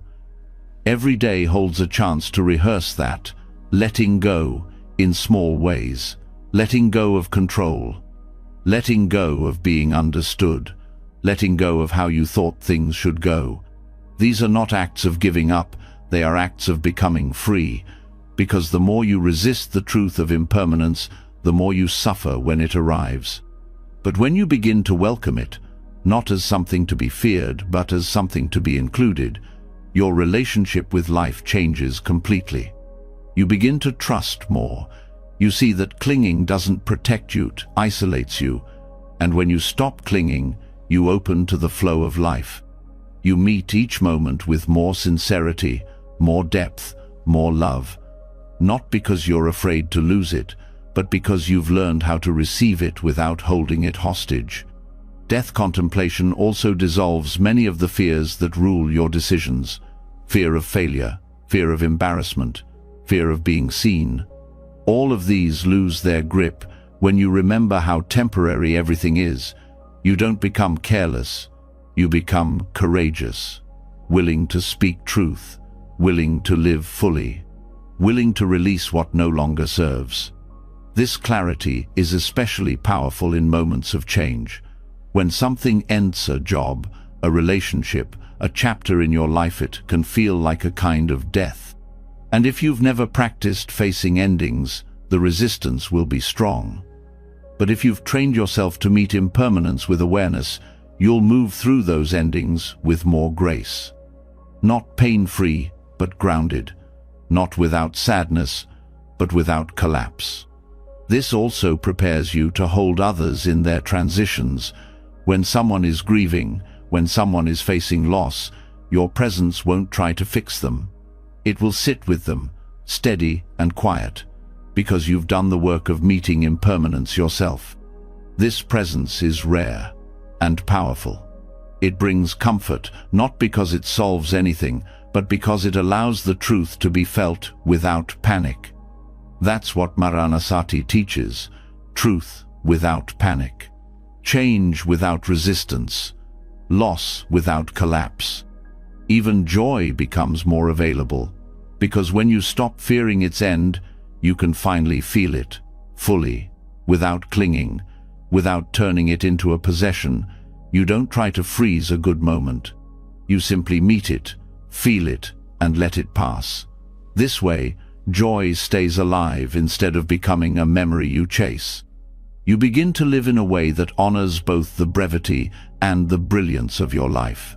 You speak what needs to be spoken. You offer love without holding back. You forgive more easily, not because the past didn't hurt, but because you see how little time there is to keep carrying it.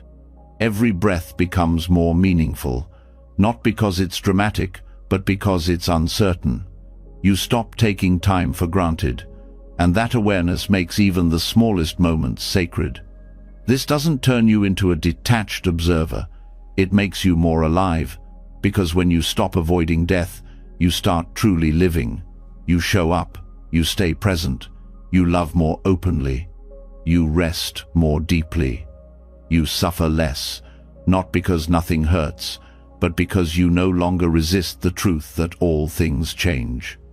Maranasati is not about fear, it's about freedom. Freedom from illusion, freedom from urgency, freedom from the endless push to secure something unshakable in a world that's always moving. It's a practice of remembering what matters, not in theory, but in your bones. And from that remembrance, you live differently. Not perfect, not always calm, but real, awake. And in that wakefulness, you find a peace that no amount of control ever gave you. Because the moment you stop pretending that life is permanent, you start to live a life that's fully your own. When you stop resisting impermanence, when you stop avoiding the truth of death, something softens inside. You no longer carry the same urgency. You no longer pretend that everything will last. And with that honesty, your heart becomes more open, life becomes more vivid. But not everyone you meet will reflect this softness back to you. Even as your inner world begins to calm, the outer world still brings conflict. People will still project, provoke, accuse. And in those moments, the mind may tighten again, old defenses may rise. The urge to retaliate or shut down may return quickly. This is where another path begins, a deeper practice that challenges the most instinctive reactions, a practice rooted in bodhicitta, the awakened heart, the wish not just for your own freedom, but for the freedom of all beings, including those who hurt you, especially those who hurt you. Conflict exposes what still feels separate. When someone attacks, the reflex is to see them as the problem, as other. But bodhicitta sees differently. It doesn't deny the pain, but it holds the pain in a larger frame. It recognizes that behind every harmful act is suffering, behind every sharp word is fear. Behind every wall of anger is a heart that doesn't know how to stay open. This doesn't mean excusing harm or abandoning boundaries. It means responding without closing. Bodhicitta allows you to meet conflict without becoming hardened by it. It reminds you that the one who lashes out is not your enemy. They are a reflection of the same struggle you carry in quieter forms. You begin to see how often confrontation is simply two wounds speaking to each other. Neither side sees clearly. Each one is defending a story, a fear, a need, and in that clash, there's a chance to either deepen division or soften it, to either protect the self-image or dissolve it just enough to listen. This doesn't require perfection, it requires sincerity. In the moment of conflict, the mind wants to build a case, to argue, to protect. But the heart can do something else. It can stay curious. It can wonder what pain is moving behind those words. It can remember that suffering wears many masks: control, pride, silence, aggression. Bodhicitta trains you to look beyond the behavior and into the human. You don't have to agree with them. You don't have to feel warm. But you remain willing to see their dignity, even when it's buried. This willingness is not weakness. It is the courage to remain undefended in the face of harm, not to be passive, but to be present, to feel everything without numbing, to speak truth without hate, to stand your ground without making the other person an enemy. Sometimes this means saying nothing, not as silence that hides, but as silence that listens. Other times it means speaking directly but from a place of clarity, not blame. You speak not to win, but to connect, not to dominate, but to understand. The most difficult part of this practice is when someone's pain triggers your own. Their rejection touches your fear. Their attack finds your wound. In those moments, the temptation to strike back is strong. But if you can pause, if you can breathe even once before responding, you begin to break the chain. You stop the momentum. You plant a seed of different energy. Bodhicitta also means understanding that liberation is not personal. You don't just want to be free from your suffering. You want to see a world where no one needs to act from theirs. This intention shifts how you move. You stop keeping score. You stop needing to be right. You start choosing actions that reduce suffering, even if they don't boost your pride. This is especially powerful when facing someone who refuses to change, someone who repeats harm, who refuses accountability. You may need to step away. You may need strong boundaries. But even then, bodhicitta remains. You still wish them peace. You still hold them as part of the same human story. You walk away, not with resentment, but with respect for your own path and theirs. This kind of compassion is not emotional softness. It is strength. The strength to remain open when it would be easier to shut down. The strength to keep seeing the whole picture when pain wants to narrow your vision. It's important to understand that bodhicitta is not a feeling, it's an intention. You don't have to feel love in the moment. You don't have to feel anything at all. What matters is the willingness to return, to keep planting the seed of compassion even when the soil is rocky, to keep choosing understanding even when anger feels justified. And this seed changes you. It reshapes your nervous system. The more you practice, the less quickly you escalate. The more able you are to stay with discomfort. The less attached you are to defending your identity. You don't lose your voice. You find a deeper one. One that doesn't shake with fear or rise from pride. This voice can say hard truths with clarity. It can speak boundaries with grace. It can even say goodbye when necessary without turning the other into a villain. Because bodhicitta doesn't mean staying in harm's way. It means not carrying hate when you leave. It also means forgiving yourself when you fall short, when you speak harshly, when you react instead of respond, when you forget and fight. Bodhicitta includes you, your wounds, your patterns, your own moments of blindness. You don't get excluded from the heart you're trying to expand. You are the practice too. Every conflict becomes an invitation, not to suppress, but to awaken, not to pretend, but to see more clearly. You begin to notice the moment your chest tightens, your breath shortens, your story solidifies. And in that noticing, you have a choice. To defend the self-image or to soften into presence. This doesn't mean you never hurt again, but your hurt doesn't harden you. It deepens your compassion. You remember that everyone is carrying something unseen, that no one gets through life without pain. And you begin to respond to others' behavior, not from what they did, but from what they must be feeling to act that way. This shift creates space even in the most difficult conversations. You stop needing to convince. You start listening more. You pause when the urge to correct rises. You trust that truth doesn't always need to be loud. Sometimes it just needs to be steady. You also stop using compassion as a strategy. You don't act kindly to get a certain outcome. You do it because it's who you want to be. Because every time you meet conflict with presence, you strengthen the path toward peace. That peace ripples outward. It touches the people around you. It creates a field where others feel safe to be honest, to be vulnerable, to be human. Not because you solved their pain, but because you met it with something other than judgment. This is how bodhicitta transforms conflict from a battlefield into a place of practice. You no longer fear confrontation. You no longer see it as failure. You see it as another doorway into the heart. You begin to trust that compassion is not the opposite of strength.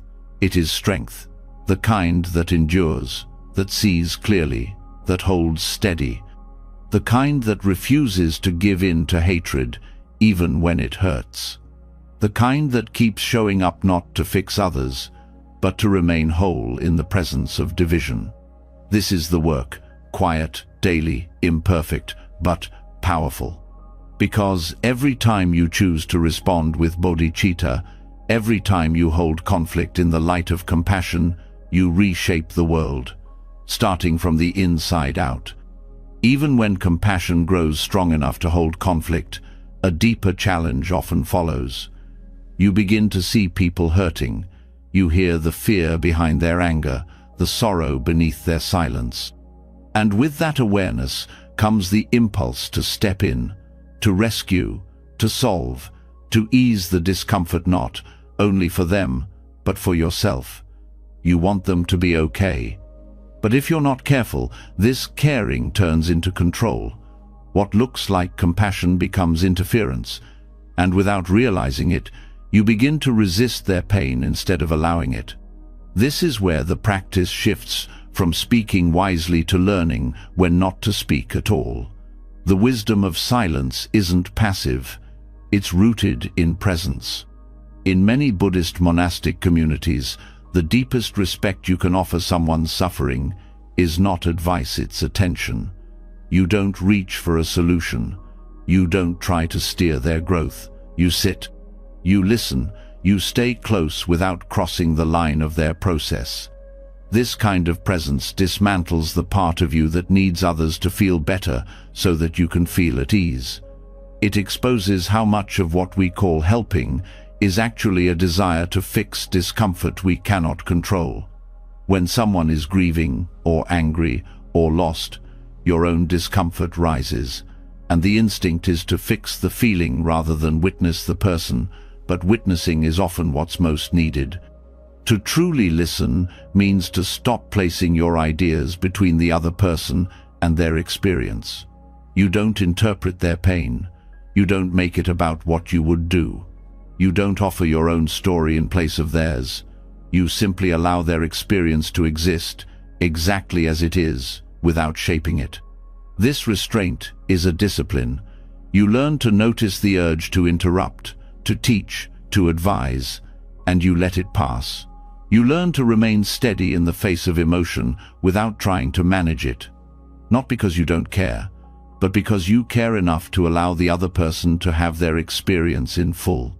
Non-intervention does not mean emotional distance. It means inner stability. You trust that pain doesn't always need to be solved, that discomfort is not failure. That healing often begins with being seen, not being instructed. This is especially important when someone is in the middle of uncertainty, when their questions have no answers yet. The moment you step in to offer a conclusion, you close off their exploration. You interrupt their unfolding. But when you stay present without directing, you allow space for their own insight to arise. Sometimes, silence is the most honest answer. Not because you have nothing to say, but because your presence is saying everything. It's saying, I'm not afraid of your pain. I'm here. I'm not trying to change you. I trust your process. This level of trust requires letting go of your own agenda. You may want the person to feel better. You may want resolution. But you learn to sit with the unresolved without rushing it. You stop confusing helpfulness with urgency. You begin to understand that stillness is often the most generous thing you can offer. And as you practice this, your relationship to discomfort changes. You become less reactive. You stop needing to fill every silence. You stop needing to offer something wise or comforting just to feel useful. You realize that usefulness is not the same as presence. You begin to let go of the self that needs to be the healer. This isn't detachment, it's respect. Respect for the complexity of another's path. Respect for the intelligence of their heart. Respect for the way growth often happens slowly, beneath the surface, when no one is watching. In fact, the more silent presence you offer, the more others feel safe to open. They sense that they're not being evaluated, analyzed, or guided. They feel held without being handled. And that safety becomes the space where insight can emerge. This is how non-intervention becomes transformative. You're not offering answers, you're offering space. A space free from judgment, free from control, free from the pressure to be okay. And in that space, people often discover their own clarity because you didn't interfere with the process. This doesn't mean you never speak. It means your words arise from deep listening, not from your own discomfort. You learn to ask before offering, to wait for the invitation, and even then, you speak slowly, briefly, with care, because you understand that words can either open or close a moment. Often, the impulse to fix is tied to your identity. You want to be seen as someone who helps, someone who knows. But silent wisdom asks you to step out of that role, to let go of the need to be needed, to become invisible, not in absence, but in humility. This humility softens your presence. You no longer enter a conversation with the energy of fixing. You enter with the energy of witnessing. You let go of being right or insightful or powerful. You simply show up fully, without the need to shape the outcome. That presence becomes a kind of sanctuary. People can rest there. They can be raw and confused and emotional without being steered. They can be themselves because you're not trying to turn them into something else. This is especially important when someone is carrying deep grief or trauma. No words will erase what they're feeling, and trying to offer solutions too soon can feel like a dismissal. But when you stay with them, silent, open, grounded, warm, you communicate what words never could, that they are not alone, and they don't need to be fixed to be worthy of love. Even in everyday interactions, this silent wisdom is valuable. You stop giving advice no one asked for. You stop reacting to every complaint with a strategy. You stop thinking that every emotional expression is a call for correction.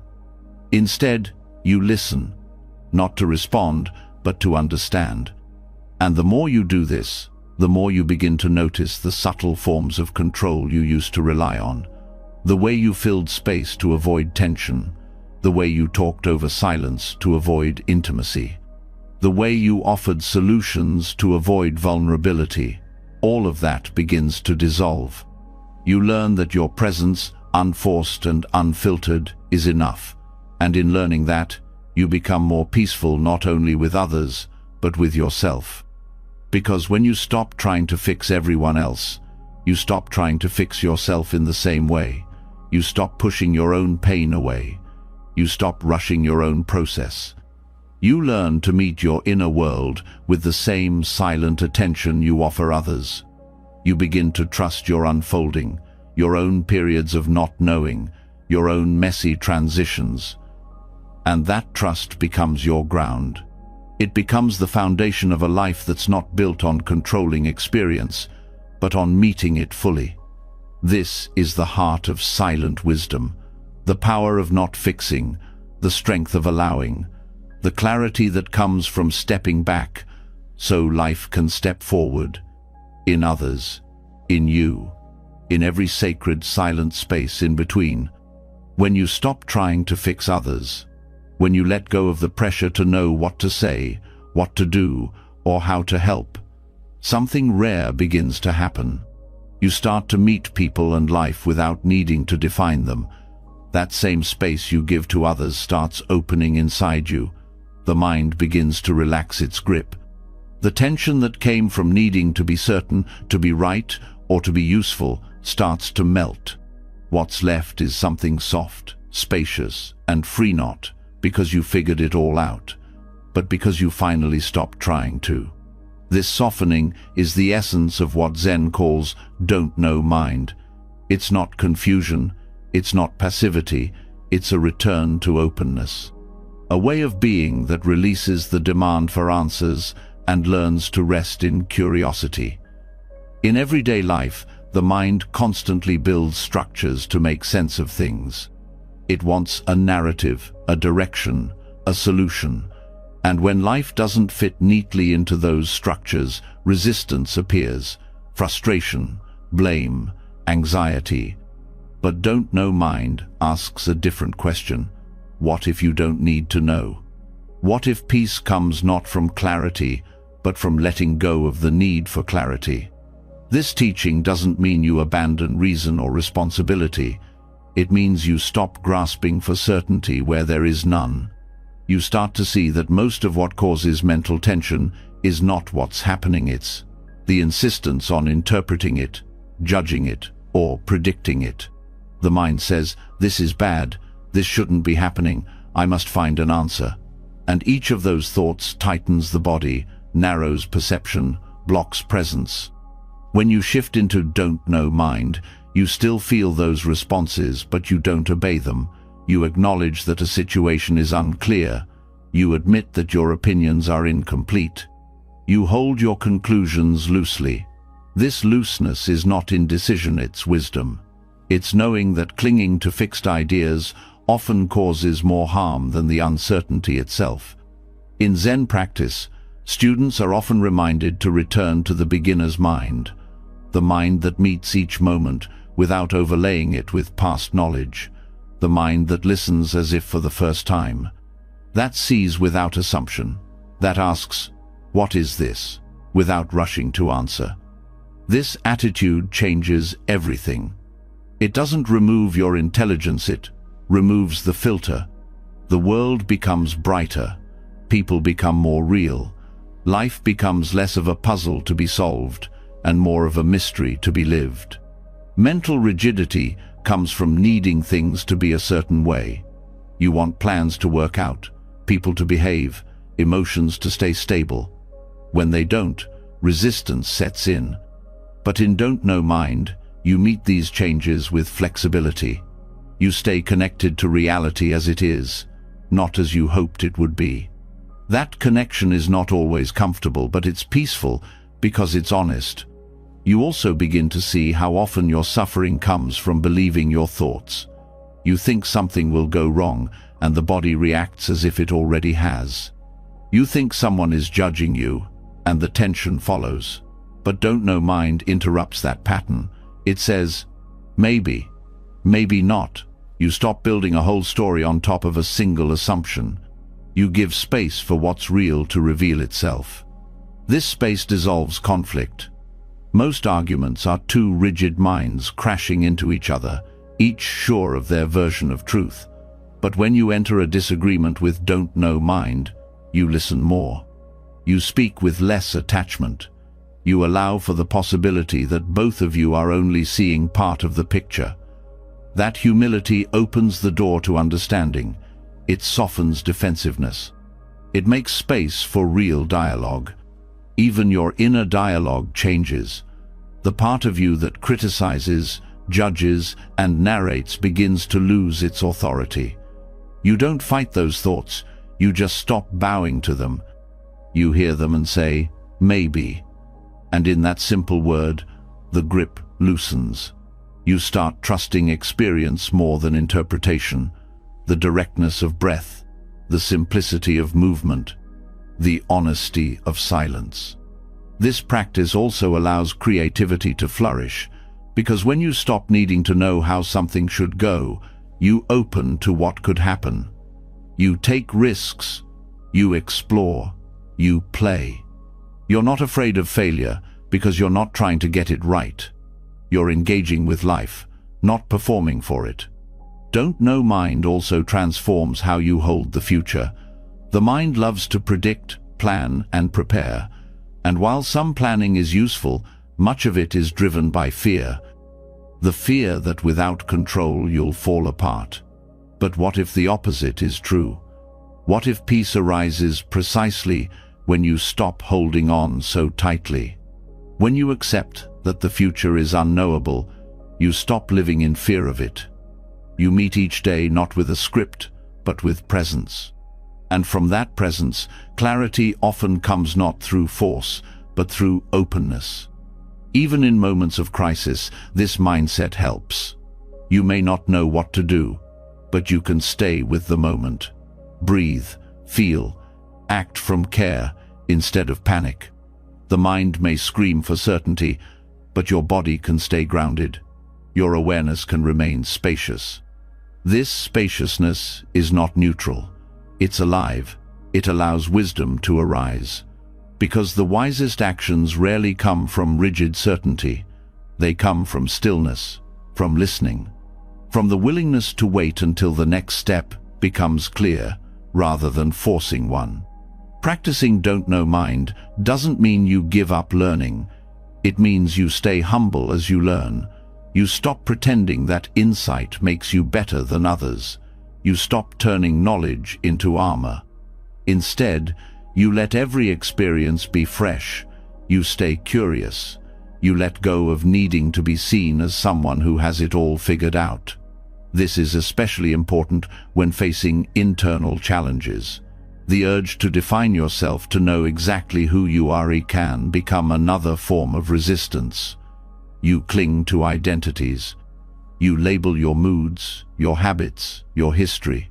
But those labels are never the whole story. They can become prisons. Don't Know Mind invites you to see yourself freshly in each moment, to drop the story, to feel what's actually here, without naming it, fixing it, or controlling it. Over time, this way of seeing builds trust not in fixed beliefs, but in awareness itself. You start to trust that you don't need to know to be at peace. That presence is always available, even in uncertainty. That not knowing is not the absence of truth, but the space where truth can emerge.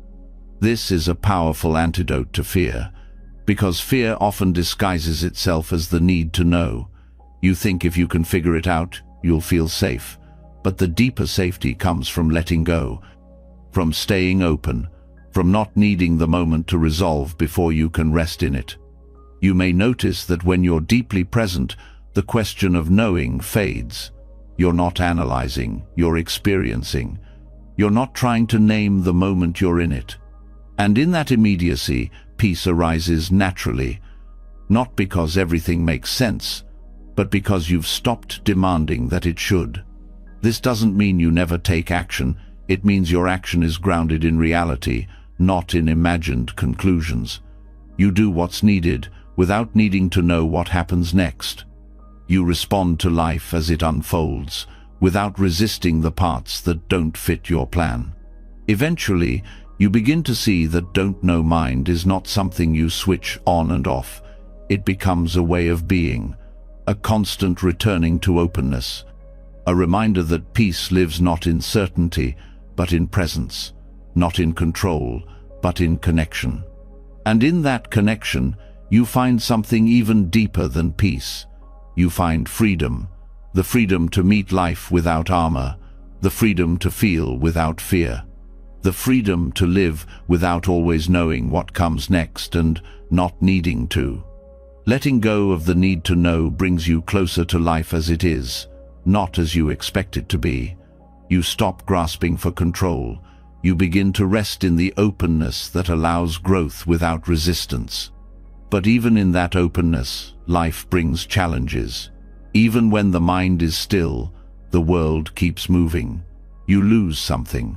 Someone misunderstands you. The plan falls apart. A part of you begins to tighten again. This is where the path asks more of you, not more effort, but more depth. Because the question now is not whether discomfort will arise, but what you will do with it. This is where the teaching of Dharma gates begins. In Buddhist practice, a Dharma gate is not a place. It is a moment. A challenge, a difficulty, a friction point that becomes a doorway. Not to escape, but to enter. Not to run from, but to meet. Every obstacle, every fear, every failure, every loss has the potential to become a path. Not because suffering is holy, but because it reveals what you usually avoid. And in what you avoid lies the root of transformation. This is not easy. It asks for honesty. You stop pretending that growth will feel good all the time. You begin to accept that the things which disturb you are not distractions from your path, they are your path. The irritation, the jealousy, the sadness, the fear, each one contains a message. Each one invites you to look more closely, to soften more deeply, to let go more fully. The habit is to resist, to see difficulty as a mistake, a problem to fix, or a sign that you're off course. But obstacles are not detours, they are invitations. And when you turn toward them, instead of away, they change, not necessarily in form, but in function. They stop being blocks and start becoming teachers. To reframe an obstacle as a Dharma gate is to shift your posture toward it.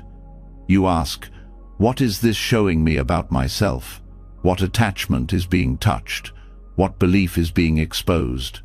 What part of me is afraid to stay present right here? The moment you ask those questions, the obstacle begins to open. You start to see that it's not the situation that's causing pain, it's the way your mind is relating to it. The fear of being seen, the need to be right, the story of not being enough. These are the places where suffering roots itself. And every obstacle is a mirror showing you what remains unexamined. This does not mean staying in harmful situations. It means looking at your reaction to discomfort before blaming the outside. Sometimes the gate is in walking away. Sometimes it's in staying. What matters is how you meet the energy that rises within you. That meeting is the gate. Even physical pain can be a gate. Not to romanticize suffering, but to understand that pain strips away illusion. It brings you directly into the body, into what is raw, real, and now. When you don't resist it, When you soften into the sensation rather than the story, something shifts. You become more intimate with your own experience. You stop needing to escape. Emotional pain is no different. When grief arises, or anger, or shame, the habitual mind wants to cover it, suppress it, or turn it outward. But if you stay, if you breathe, if you name it without fueling it, you begin to see that the pain isn't asking to be solved, it's asking to be seen. That seeing is the gateway. This also changes how you relate to failure. Instead of turning away in shame, you start to turn toward it with interest. What expectation was I holding? What identity was I trying to protect? What story of success was I serving?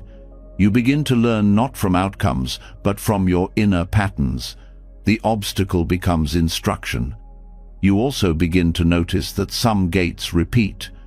You face the same pattern again and again, in different forms. It's not life punishing you, it's life offering you another chance to wake up, to meet the moment with more presence, to choose differently, not because you should, but because you can. Over time, you stop asking, "Why is this happening to me?" and start asking, "What is this waking up in me?" The same situation becomes completely different when you bring that question to it. Resistance fades. Curiosity rises. And that curiosity opens the gate. You begin to see that there is nothing inherently negative about difficulty. It's not pleasant, but it's not failure. It's simply intensity. And intensity reveals. It shows what's hidden. It brings forward what's unprocessed. It asks you to sit in the fire, not to be burned, but to be refined. In this way, your whole life becomes your practice. You don't need a separate time to meditate. Every tension, every frustration, every delay becomes a bell, calling you back, asking you to pause, to feel, to listen, to open. This doesn't mean becoming passive. It means becoming engaged in a deeper way. You stop reacting and start relating. You learn to hold discomfort without collapsing. You find stillness not because life is quiet, but because you are present.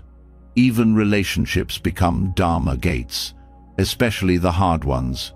The people who trigger you, who mirror your blind spots, who challenge your self-image, they are not obstacles to your peace. They are invitations to grow your peace from within, not by fixing them, but by meeting what their presence stirs in you. This doesn't make pain go away, but it makes it meaningful. It stops being random. It becomes purposeful, not as punishment, but as revelation. Every gate reveals where your freedom is still blocked. And every time you step through, you reclaim that freedom. Reframing difficulty this way doesn't take the struggle away, but it transforms it.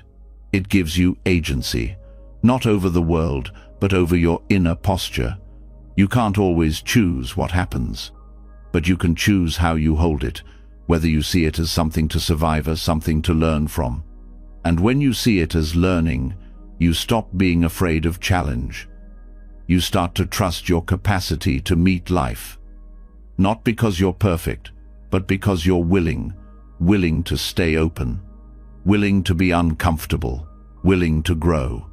This willingness becomes your strength, not force, not control, but openness.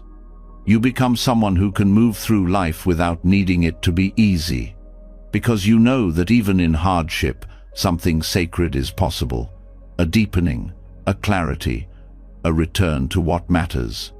Eventually, you stop separating the sacred from the ordinary, the lesson from the moment. You stop waiting for a quiet, controlled environment to practice. You realize that the gate is here, now, in this very experience, whatever it is. And once you begin living this way, every day becomes a field of practice. Every emotion becomes a teaching. Every challenge becomes a step, not toward perfection, but toward presence. And in that presence, you find a path that was always open, just waiting for you to stop pushing and step through. Once you begin seeing obstacles as Dharma gates, you no longer view pain as a detour. You see it as an entry point. You meet discomfort with presence. You let experience shape growth instead of resisting it. But even as this awareness deepens, there is a subtler layer at work, one that weaves itself into the background of every day. It doesn't arrive with drama. It doesn't always come with strong emotion. It appears in the ordinary, in the unnoticed, in the choices you don't question. And it is here that the most persistent suffering hides. This is where samsara lives not only in moments of crisis, but in the mundane. Samsara is not just a distant concept of rebirth across lifetimes. It is also the daily cycle of craving, avoidance, and confusion that loops endlessly unless it is seen. It's the pattern of reaching for what promises comfort, rejecting what feels unpleasant, and losing yourself in distraction. It's subtle, it repeats, and until you see it, it runs your life without your permission. You wake up and reach for your phone not out of intention, but out of habit. You scroll not because you're present, but because you're avoiding stillness. You say yes to something you don't want, because you're afraid of disapproval. You chase productivity, not because it fulfills you, but because you believe rest makes you unworthy. These actions seem small, but they are the loops of samsara repeating themselves again and again. Samsara is not always loud suffering. Often, it's the dull unease underneath everything. The way you can't quite relax, even when nothing is wrong. The pressure to become, to prove, to possess. The constant sense that something is missing, and the belief that the next experience will fill the gap. When you look closely, these patterns stem from three roots: attachment, aversion, and ignorance. Attachment is the grasping the belief that happiness lies in securing something external. Aversion is the resistance, the belief that peace comes only by avoiding discomfort. Ignorance is the confusion, the belief that your reactive thoughts are reality. These roots aren't abstract. They show up in the smallest moments. You check your email compulsively, driven by the hope of good news or the fear of bad news. You argue not to understand, but to protect your pride. You say nothing when you mean yes or no, because you don't want to disturb harmony. You delay rest, delay honesty, delay being fully here, because a part of you still believes something else will complete you. This is samsara in its everyday form, a cycle of becoming, striving, fleeing, not because you choose it, but because it operates underneath your awareness. But awareness is the one thing that breaks the cycle. The moment you notice the pattern, the moment you bring presence to the urge instead of obeying it, the loop begins to dissolve. Awareness doesn't stop the urge from arising, but it interrupts your identification with it. You see the craving without needing to feed it. You feel the discomfort without needing to push it away. You witness the fog of confusion without needing to grasp a quick answer. That witnessing is not passive, it is the seed of liberation. This practice begins by turning attention toward the ordinary, not the dramatic, but the familiar. How do you move through your morning? What's your relationship with routine? What happens when someone doesn't respond to your message?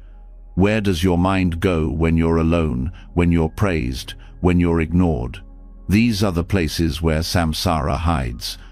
These are the loops that continue because no one is looking. And when you begin to look, gently, without judgment, you see that most of these actions are not inherently wrong. They're just unconscious. They are ways the mind tries to manage discomfort without resolving it. They are movements that create more motion but no rest. This is where mindfulness becomes more than a technique. It becomes a way of seeing, noticing your speech, your choices, your reactions, noticing the tone of voice you use when you want something, noticing the tension in your body when someone says no. noticing the way you distract yourself with activity when silence feels heavy. Each moment of noticing is a break in the cycle, a breath that is no longer controlled by craving or fear, a pause that allows space, and in that space you remember you don't have to follow every impulse. You don't have to complete every loop. You don't have to obey every mental command. Slowly, presence becomes stronger than pattern. You stop reaching for things that used to comfort you, not because they're bad, but because they no longer fool you. You stop needing to fix discomfort right away because you learn to sit with it. You stop believing every story your mind tells because you begin to see how often those stories are built on fear. Even pleasure changes. You stop clinging to it. You let it arise and pass without trying to hold it still. You learn to enjoy without grasping, to receive without demanding, to love without possessing. This is not detachment in the cold sense. It's freedom, a joy that doesn't depend on holding tight. The same is true for discomfort. You stop fleeing from it. You feel it as energy, not identity. You watch it rise, peak, and fade. And in that watching, you become larger than the pain. Not because you suppress it, but because you meet it without adding resistance. This is how samsara loosens its grip, not by making you special, but by making you present. You stop reacting, and you start relating to everything. Even to your own fear, even to your own longing. This shift requires honesty. You begin to ask different questions, not, how can I get what I want? But, what is driving this action? Not, how can I avoid this feeling? But, what am I unwilling to feel? These questions open the mind. They stop the automatic reflexes. They allow you to respond rather than repeat. And with time, you notice space between stimulus and response. You hear the old voice in your mind, but you don't obey it. You feel the tug of urgency, but you pause. You remember that now is not a means to an end, it is the end itself. Each moment becomes an opportunity to choose presence over pattern, not once, but again and again. You wake up, you forget, you wake up again. This is the path. It is not linear, it is not clean, but it is real. And the more you walk it, the less trapped you feel. You begin to trust that nothing you feel needs to define you, that no thought needs to rule you, that even the deepest habits can shift not through force, but through awareness. This is not about becoming perfect, it's about becoming free. Free from the loops that make life feel smaller than it is, free from the habits that repeat suffering instead of resolving it, free from the trance of daily unconsciousness. Samsara is not somewhere else, and neither is freedom. Both are happening here, in the choices you make with your attention, in the moments you meet without grasping, in the patterns you see and no longer feed. And in those ordinary moments, freedom begins not with a breakthrough, but with a breath, with the decision to be here, fully, gently, awake. As you begin to recognize samsara in daily habits and loosen the grip of attachment, aversion, and unconscious repetition, you create space to choose presence over reaction. You start noticing the gaps between what is and what the mind wishes it would be. Yet even as you grow more present and aware, another kind of tension begins to surface, one that has no clear resolution, no tidy ending, and no easy release. It's the discomfort of not knowing, the feeling of unfinished stories, conversations that didn't end well, decisions without closure, emotions that don't settle into something defined. This is where the path turns towards something even quieter, more difficult to hold, and even more liberating. It's here that the practice of allowing the unresolved begins. In Buddhist thought, peace does not always come from answers. It often arises from the willingness to let go of the need for them. The search for closure is deeply human. You want to know why something happened. You want certainty before moving on. You want to label the story and file it away. But many aspects of life offer no such clarity. There are relationships that drift apart with no explanation, emotions that arise without cause, life events that never make logical sense, and the more you demand resolution, the more unease grows. The habit of seeking closure is really the desire to escape uncertainty. You want something solid to stand on. You want the discomfort of ambiguity to end. You want to organize the mess into a meaning you can live with. But this grasping for finality becomes another form of suffering. It keeps you waiting for peace instead of allowing peace to arise within the unknown. Letting go of closure doesn't mean you stop caring. It means you learn to care differently. You hold the open-ended experience without forcing it to resolve. You learn to sit with the knot without untying it. You stop trying to finish what was never yours to complete. This is not indifference. It's maturity. The maturity to stay present even when the mind doesn't get what it wants. The maturity to stop insisting on clear answers where none exist. The maturity to feel fully without needing a conclusion. Much of the discomfort around the unresolved comes from the mind's craving for control. When something is left open, the mind spins. It fills the silence with stories. It revisits the event over and over, trying to rewrite the ending. It imagines alternative outcomes, but these mental loops only deepen the sense of separation from the present moment. Awareness offers a different path. Instead of feeding the story, you learn to meet the feeling underneath it. Maybe it's grief, confusion, longing, or regret. You let yourself feel that energy without demanding that it resolves. You stay with the rawness of the experience. And slowly, the grip loosens not because the situation changed, but because your relationship to it did. Some things are unresolved because they are incomplete. Others are unresolved because they are complete in ways the mind won't accept. There is no way to tell the difference from thought alone. But presence helps you recognize what no amount of thinking ever could, that the experience itself was enough. It does not need to end in a story that makes sense. The need for closure is also tied to identity. When something ends unexpectedly or without explanation, the self-image feels threatened. You wonder what it says about you. You question your choices. You replay what you could have done differently. This keeps you trapped in a loop, trying to protect a version of yourself that cannot be protected. Letting go of closure means you let go of the need to make it about you. You allow the mystery.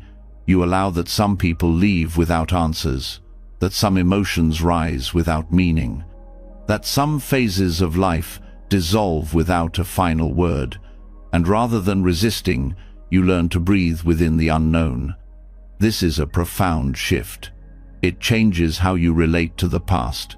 Instead of rewriting or resolving it, you begin to honor it as it was, without needing to shape it into something more comfortable.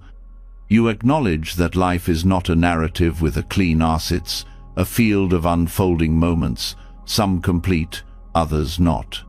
Practicing this tolerance for the unresolved can begin in small ways. When an interaction feels unfinished, notice the urge to fix it. Pause. Let the discomfort be there. Feel what arises in your body. Is there a tightness, a sadness, an urgency? Stay with it.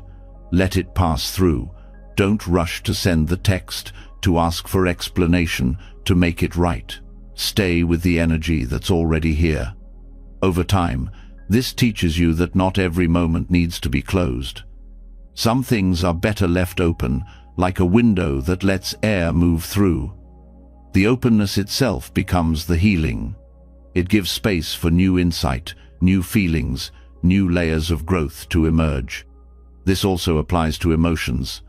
Some emotions don't resolve on schedule. They linger, they return in waves, and the more you try to end them, the more pressure builds. But when you allow yourself to feel without needing the emotion to vanish, the resistance melts. The emotion may still be there, but you're no longer fighting it. This kind of presence builds deep trust.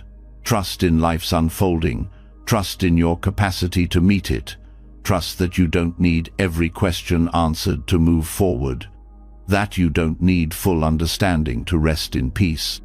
It also brings gentleness. You stop blaming yourself for not having closure. You stop demanding it from others. You begin to hold the open-ended moments with kindness. You give yourself permission to not know. You stop calling the lack of resolution a failure. Allowing the unresolved teaches patience. You learn that some clarity comes only with time, and some never comes at all. And in either case, you're still whole. You're still here.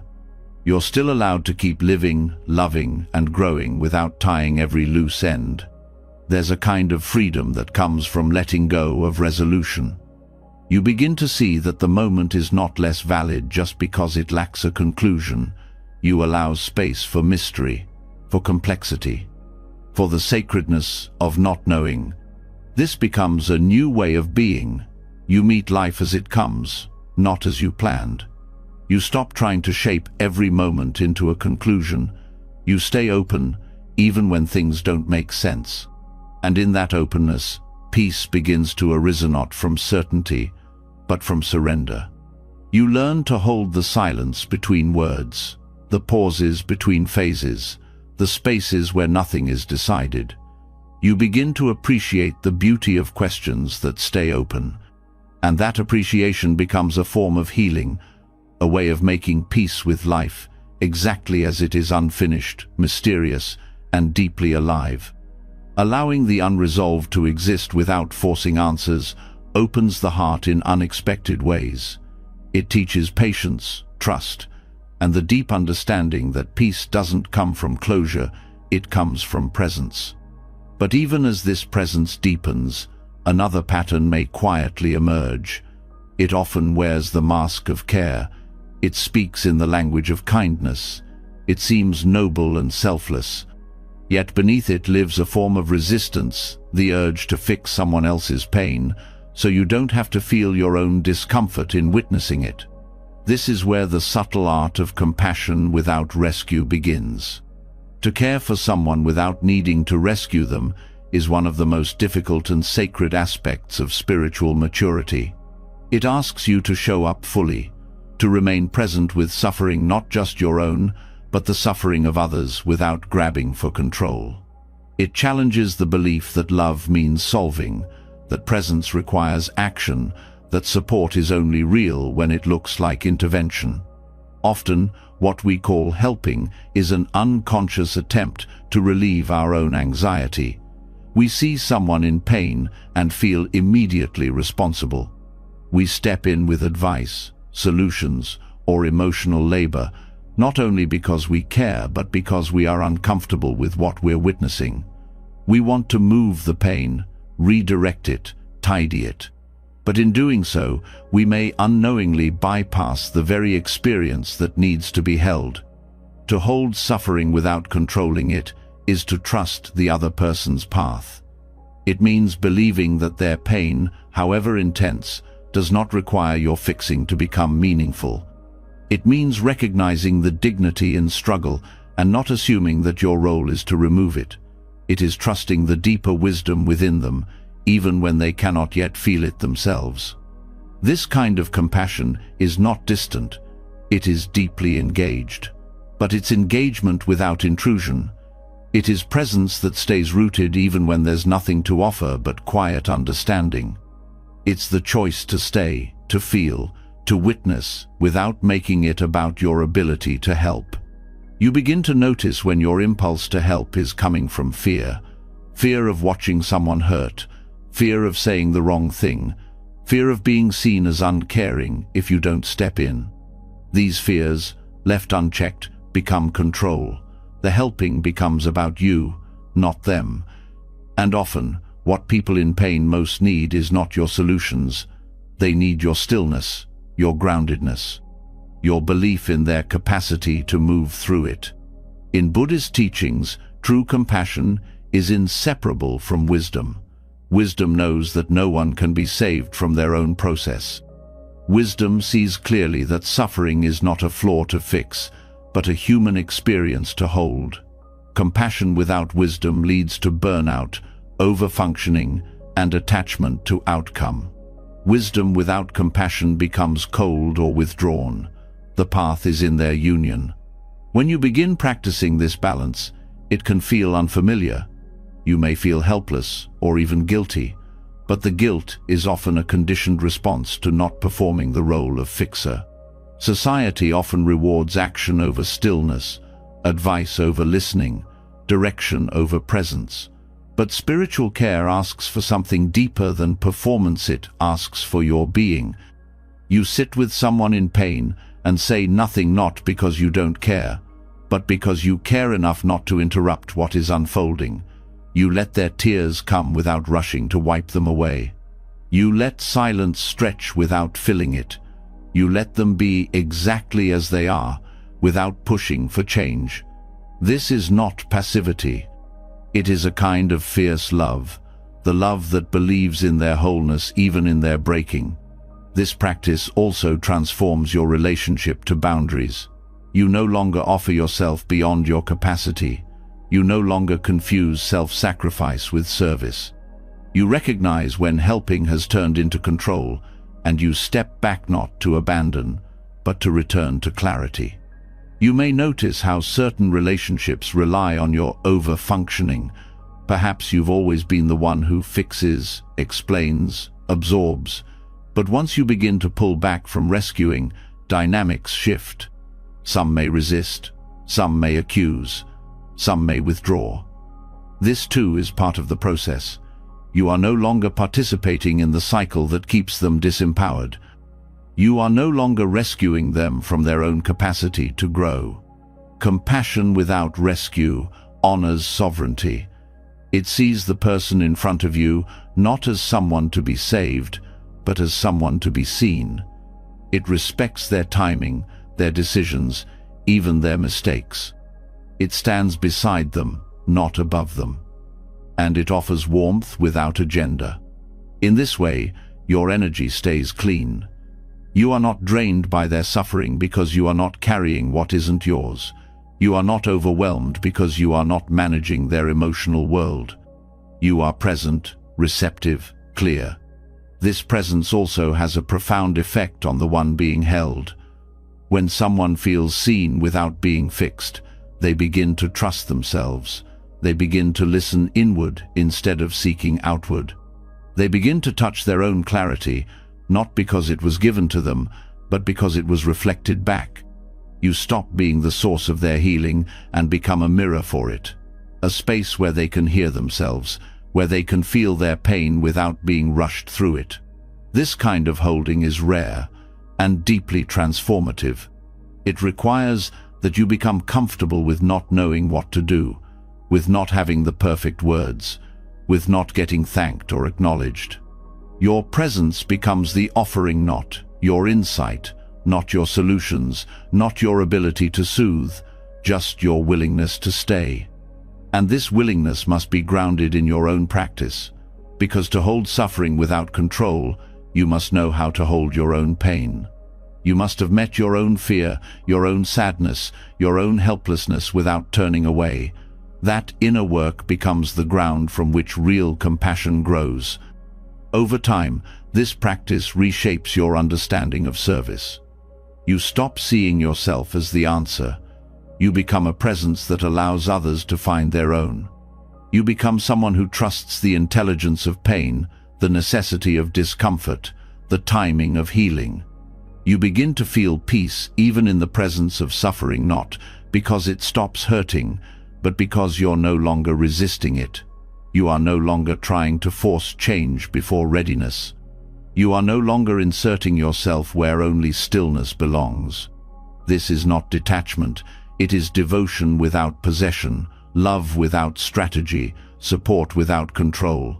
It is what remains when you have nothing left to offer but yourself, and you offer that presence fully. And in that offering, something beautiful happens. You realize that just being there, without fixing, without fleeing, without controlling, is more powerful than anything you could have said or done. It is the space where healing begins, not because you made it happen, but because you allowed it to. When you stop rescuing others and begin holding their pain without controlling it, something profound begins to shift, not only in how you relate to them, but in how you relate to your own inner world. You start to notice how often your thoughts, emotions, and sensations rise like waves demanding action. The same impulse that once rushed in to fix someone else now shows itself in how you try to manage, fix, or avoid your own discomfort. The mind becomes narrow, reactive, confined. But there is another way to meet what arises without shrinking or tightening, a way that is not about controlling what passes through your awareness, but expanding the space that holds it. This is the practice of cultivating a mind like the sky. In Tibetan teachings, this metaphor points to a spacious quality of awareness zone that does not resist, judge, or cling to anything that appears. Thoughts come and go like clouds. Emotions rise and fall like storms. Sensations appear and dissolve like bursts of wind. But the sky itself remains untouched, open, vast. The sky doesn't argue with the weather. It doesn't demand clarity. It doesn't identify with what passes through it. It simply allows. When you practice this kind of awareness, you stop trying to fix every thought. You stop chasing every emotion for meaning. You stop pushing away what's uncomfortable. Instead, you shift your focus from the content of experience to the space around it. That shift is where freedom begins. Most people live with a mind that feels small, defined by thoughts, boxed in by emotion. You identify with the story your mind is telling and contract around it.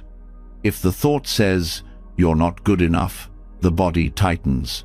If a difficult feeling arises, you assume it means something is wrong. The mind resists, and in that resistance, suffering deepens. But when you begin to rest in the sky-like quality of mind, the experience changes. You don't try to stop the thought. You don't try to replace it. You don't try to silence it. You simply notice it arise in a space that is much larger than the thought itself. You watch it like a cloud floating through vastness. And just like a cloud, it changes shape. It passes. It loses its grip. The same goes for emotions. Fear may rise, and instead of collapsing into it or trying to analyze it, you notice it. You feel the sensations in the body. You breathe with it.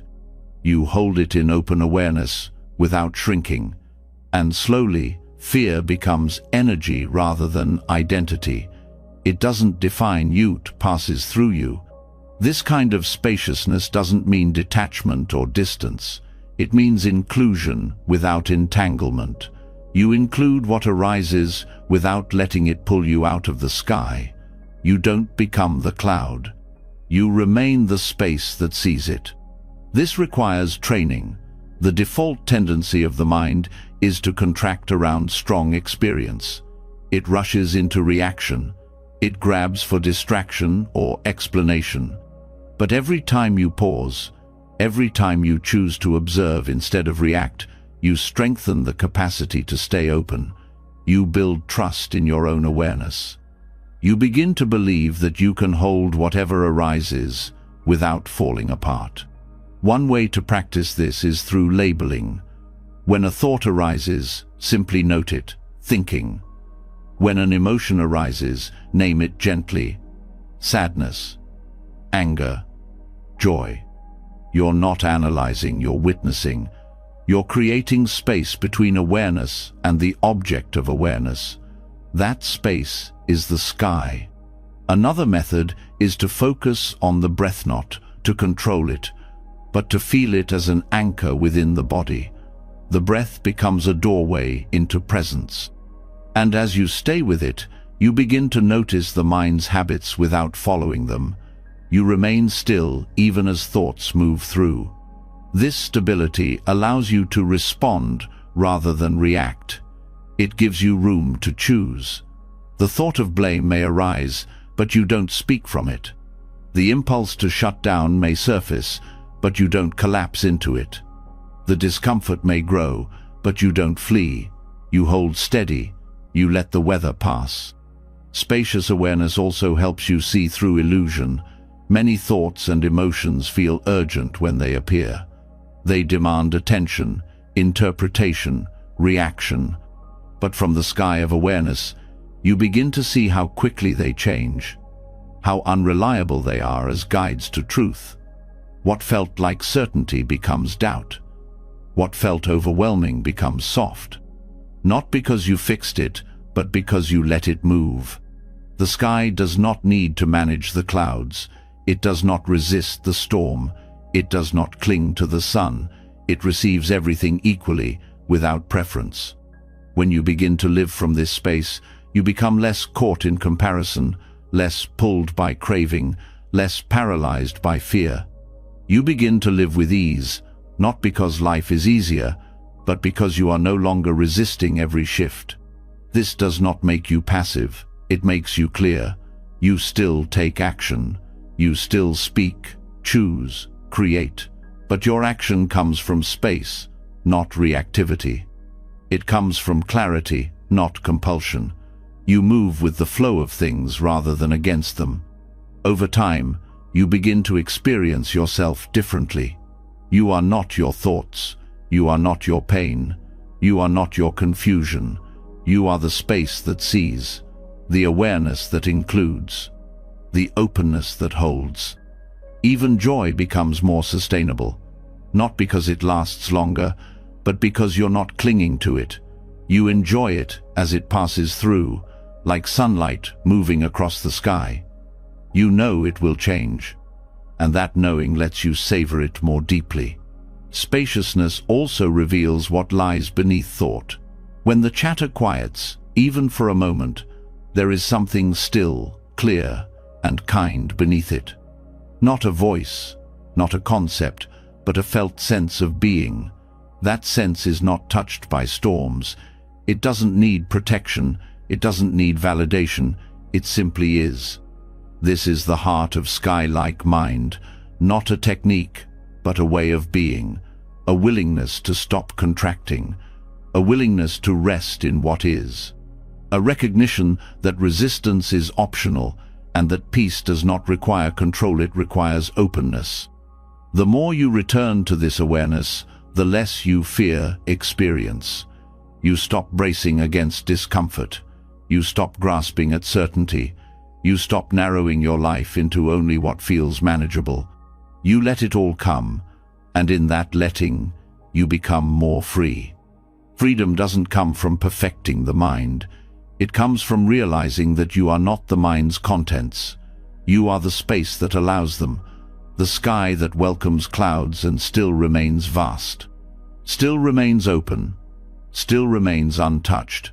This is not something you need to achieve, it's something you remember, over and over, in each breath, in each moment, in each choice to witness, instead of resist. The more you return to it, the more it returns to you, until eventually you stop looking for peace and simply recognize that peace is the space in which everything already moves. As the mind begins to expand like the sky, holding thoughts and emotions without shrinking around them, something else quietly becomes visible. A deeper attachment, subtler than grasping at thoughts or resisting feelings.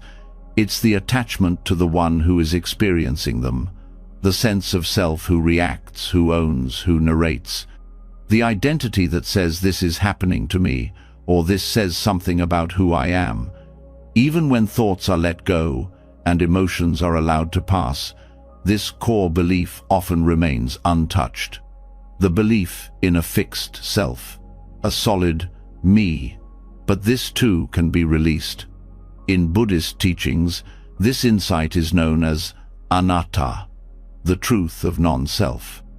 It is not the denial of your existence, but the realization that what you call the self is not as fixed or independent as it seems. That the I you protect, perform, and defend is not a single unchanging thing, it is a process. A collection of habits, thoughts, feelings, and memories that arise and pass just like everything else. You begin to notice how often this self is the center of tension. Someone criticizes you, and a part of you flares up not only because of the words, but because your self-image feels attacked. A plan fails, and the narrative of "I am not good enough" takes over.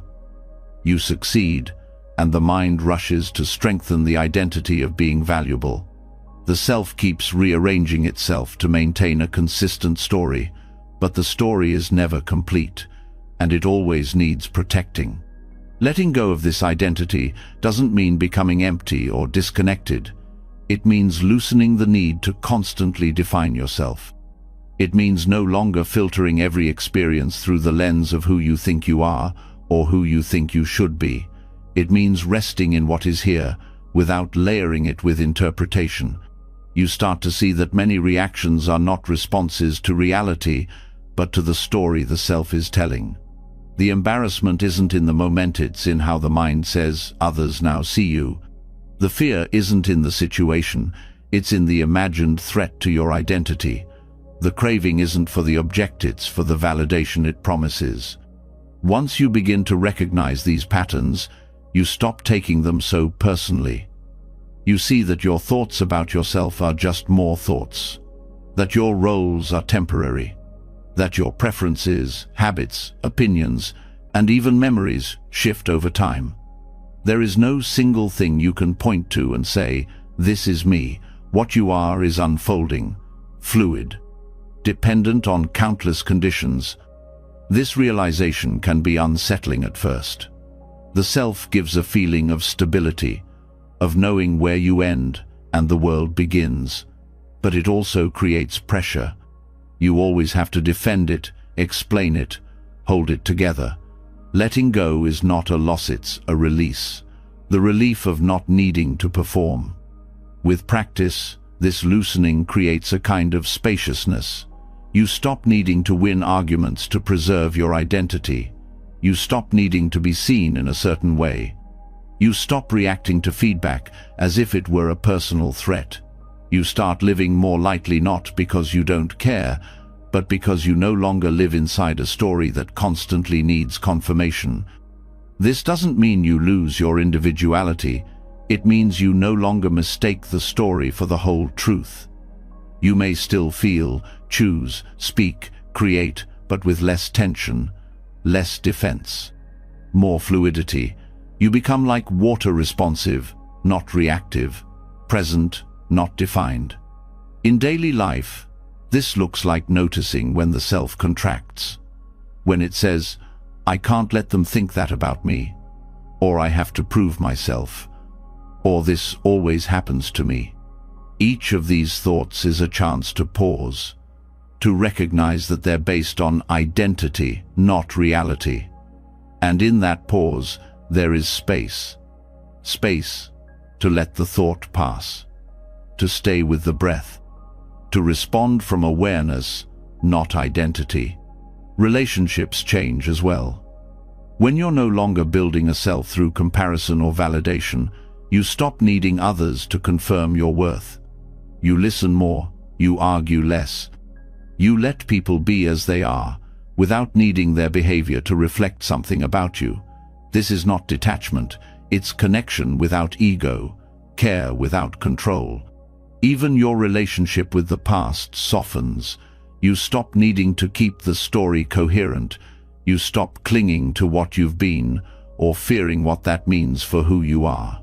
You realize that growth isn't about changing the self, it's about seeing through it, letting it dissolve where it no longer serves.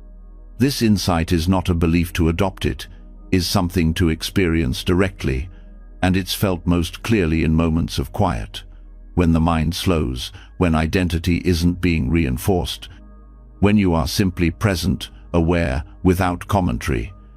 In that silence, there is no solid self, just breath, sensation, stillness. Returning to this space again and again, the need to be someone loosens. You don't disappear. You don't dissolve into nothing. You simply stop holding so tightly. And what's left is something truer than any story, a presence that doesn't need to be named. From this place, life becomes more fluid. You meet change without resistance because there's no fixed self to defend. You feel emotions without making them personal. You act without needing to perform. You experience each moment as new, not filtered through identity, but fresh and full. This kind of freedom isn't about transcending humanity. It's about becoming more human, more real, more open, more connected. The walls drop, the masks fall away. You become simple again. Just awareness meeting experience, just presence flowing through the day. And in this simplicity, suffering decreases. Not because pain vanishes, but because the one who resists it softens. The one who takes it personally fades. The experience remains, but the suffering does not.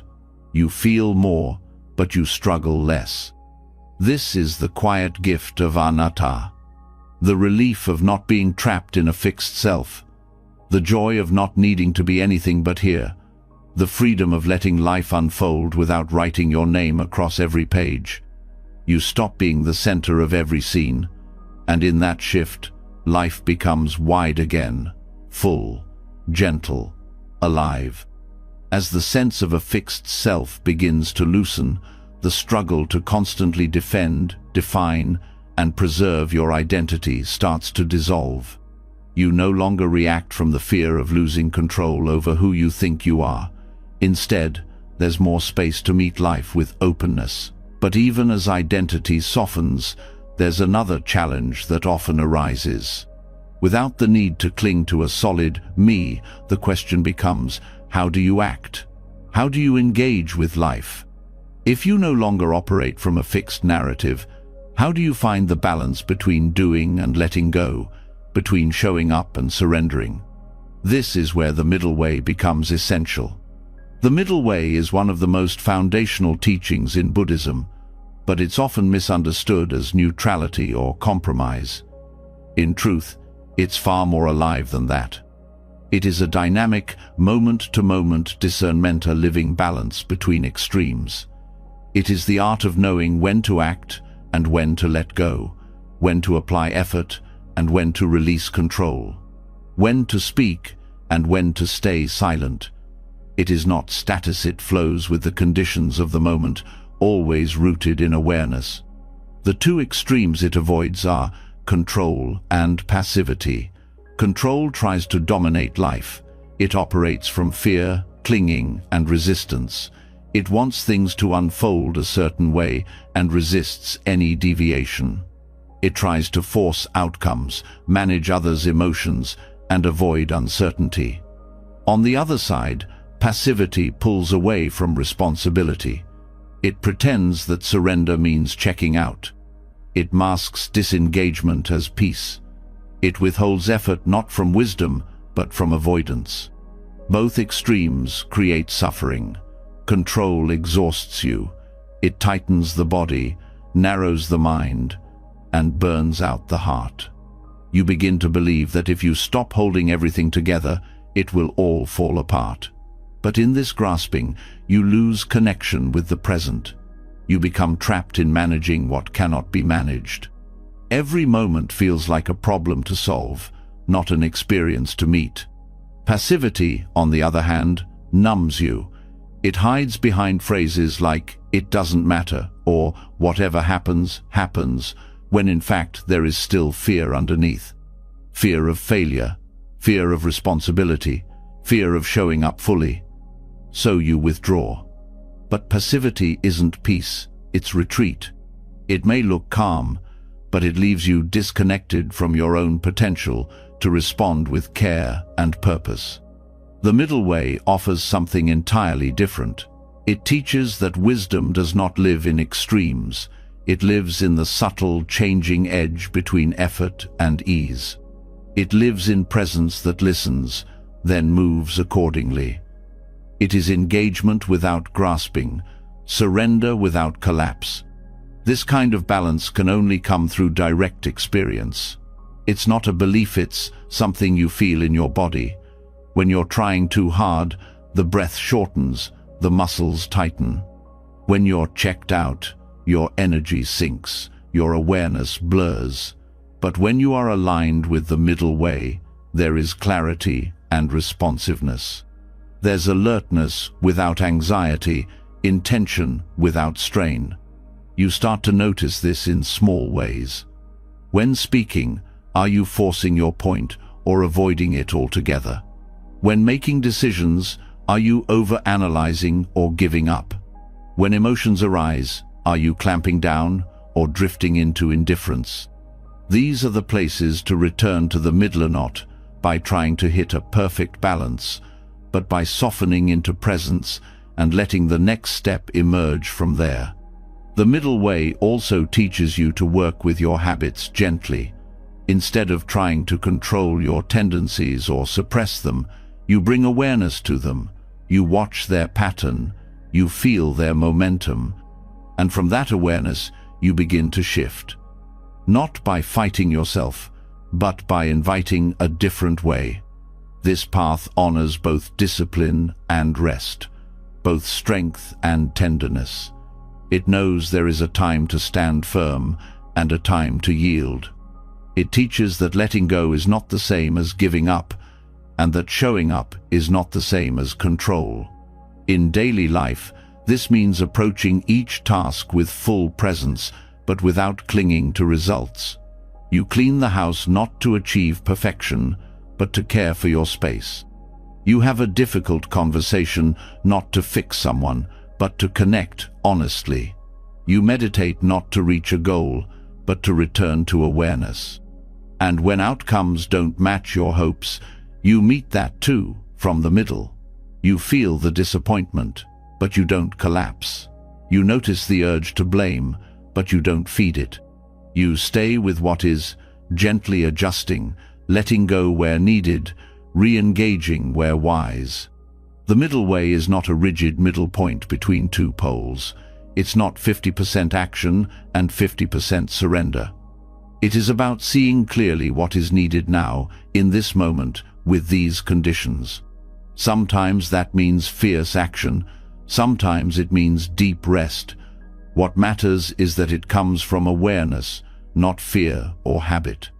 This path also helps you relate differently to challenges.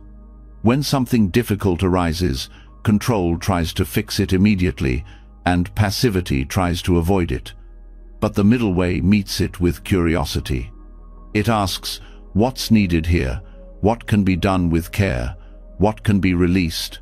There is space for feeling, space for pausing, space for thoughtful movement. In your relationships, this means holding boundaries without harshness and offering love without losing yourself. It means listening without needing to fix and speaking truth without trying to control the outcome. It means not hiding in comfort or pushing through pain without regard for the cost. Even in your inner life, the middle way is vital. You stop criticizing yourself for not being spiritual enough. You stop pushing to get everything right. You also stop abandoning your practice when things get uncomfortable. You stay with yourself not perfectly, but steadily, with compassion, not judgment. This middle ground becomes a refuge. You are no longer pulled from one extreme to the other. You begin to trust the unfolding of your life, not because you've given up control, but because you've stopped needing it. Not because you're passive, but because you've stopped believing that force is the only way to move forward. You live more softly, more clearly, more fully. And this softness is not weakness. It is what allows you to adapt, to flow, to stay rooted when conditions change. It's what lets you hold both joy and sorrow without collapsing. It's what helps you meet each moment without needing it to be anything other than what it is. The middle way is not just a teaching, it's a way of being, a way of living without extremes, a way of staying connected without clinging, of letting go without disappearing. And as you walk it, moment by moment, You begin to discover a new kind of strength. The strength of being here fully, of meeting life exactly as it is, with wisdom, with presence, with heart. Living the middle way dissolves the false idea that you must choose between pushing too hard and withdrawing completely. It shows that peace is not passive and effort is not always control. It teaches you to move with life rather than struggle against it. But as you continue walking that balanced path, one virtue becomes essential, not glamorous, not loud, but quietly powerful. Without it, all inner growth stalls. Without it, awareness collapses when conditions aren't ideal. It is the strength to remain steady when the mind wants to escape. That strength is patience. In many teachings, patience is mistaken for endurance, something passive, a willingness to wait things out or tolerate discomfort until it goes away. But in Buddhist practice, patience is never resignation. It is an active, a deep, conscious refusal to be pushed around by reactivity. It is not simply the absence of reaction, it is the presence of courage. True patience is heroic because it goes against every instinct that tells you to rush, resist, or control. It requires strength to stay with discomfort without turning it into a problem. To remain in the moment without demanding it be different. To hold space for tension, for difficulty, for others' behavior, and for your own imperfection without collapsing into judgment. You practice patience when you feel the urge to interrupt but choose to listen. When you sense anger, rise and breathe instead of lashing out. When a situation doesn't resolve quickly and you remain open instead of tightening with frustration. Each of these moments is an act of inner discipline, not passivity. Patience also breaks the illusion of immediacy, the belief that you must have relief now, that progress should be fast, that insight should be constant. It unravels the story that if something takes time, it's not working. But growth that endures is slow. Change that matters is subtle. Insight that liberates arises through ripening, not rushing. In this way, patience protects your practice. You may sit in meditation and feel nothing shift for days. You may face the same emotion for weeks without clarity. You may speak with care and receive no response. Without patience, you abandon the path. With patience, you stay not because the result is guaranteed, but because the process is sacred. Patience creates space for awareness to deepen. Without it, you interrupt your own unfolding. The mind says, "This is taking too long," and tries to escape. But with patience, you stop measuring your experience by time. You stop needing constant change. You learn to stay in the experience itself without needing it to entertain or reward you. This becomes especially important when dealing with others. You start to see that much of your frustration in relationships is not about what someone did, it's about your timeline. You wanted them to grow faster, to understand you quicker, to heal on your schedule. But people don't evolve on command. Real compassion waits without pressure. Real presence makes room for timing that's not yours to decide. This doesn't mean letting people walk all over you. Patience is not inaction. It simply means you respond from steadiness, not urgency. You don't push for results that aren't ready. You don't turn discomfort into panic. You remain anchored even when nothing is moving. In your relationship with yourself, patience is equally vital. The mind has been trained for years to react, to grasp, to judge. These habits don't vanish overnight. But each time you meet them with understanding instead of anger, you weaken their grip. Each time you fail and stay kind, you break the pattern of self-harm. This too is patience. Patience is what lets you stay in discomfort without adding resistance. The discomfort may not change quickly, but the suffering caused by resisting it starts to fade. You begin to notice the texture of the feeling. Instead of just trying to get rid of it, you start to relate to pain instead of fighting it. and that shift is profound. Even joy is affected. Without patience, you miss the slow joy of subtle moments, the quiet beauty of being with someone without needing anything, the deep contentment that grows not from intense pleasure, but from quiet presence. These moments take time to feel. Patience makes them visible. Patience also transforms ambition. You stop measuring your path by how far you've come. You start to measure it by how present you are. You don't give up on growth, but you stop making growth into pressure. You stop turning the spiritual path into another competition. You let yourself evolve at the speed of sincerity. You start to notice the moments when the mind screams for change. This shouldn't be happening. This should be over by now. I should be different. These thoughts become signals, not truths. You don't obey them. You don't fight them. You notice them and return to stillness. Over time, patience becomes your ground. You no longer chase peace, you become the condition that allows peace to emerge. You don't force stillness, you become still. And that stillness invites transformation without demand. Patience also builds resilience. Life will not always move at your pace. People will disappoint you. Emotions will overwhelm you. Plans will fall apart. Without patience, you break when things don't go your way. With patience, you bend and remain rooted. You feel everything and stay present. You lose nothing of your humanity, but you lose the need to resist what is. This is why patience is a strength, not a fallback. It doesn't mean letting life happen to you. It means meeting life as it is, without trying to overpower it. It means working with what's here, instead of fighting what isn't. Practicing patience doesn't mean you never act. It means you act without being driven by compulsion. You choose from clarity, not from reaction. You move when it's timino, when discomfort says you must. This is especially important when working through conflict.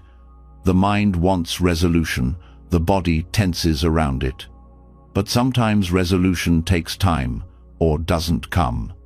Patience lets you hold the tension without lashing out. It lets you stay with the conversation even when it's slow, messy, unclear. You stop pushing others to meet you, and you start meeting the moment as it is. Even creativity needs patience. Ideas ripen in their own time. Forcing inspiration often blocks it. But when you sit, show up, and wait with openness, something begins to flow.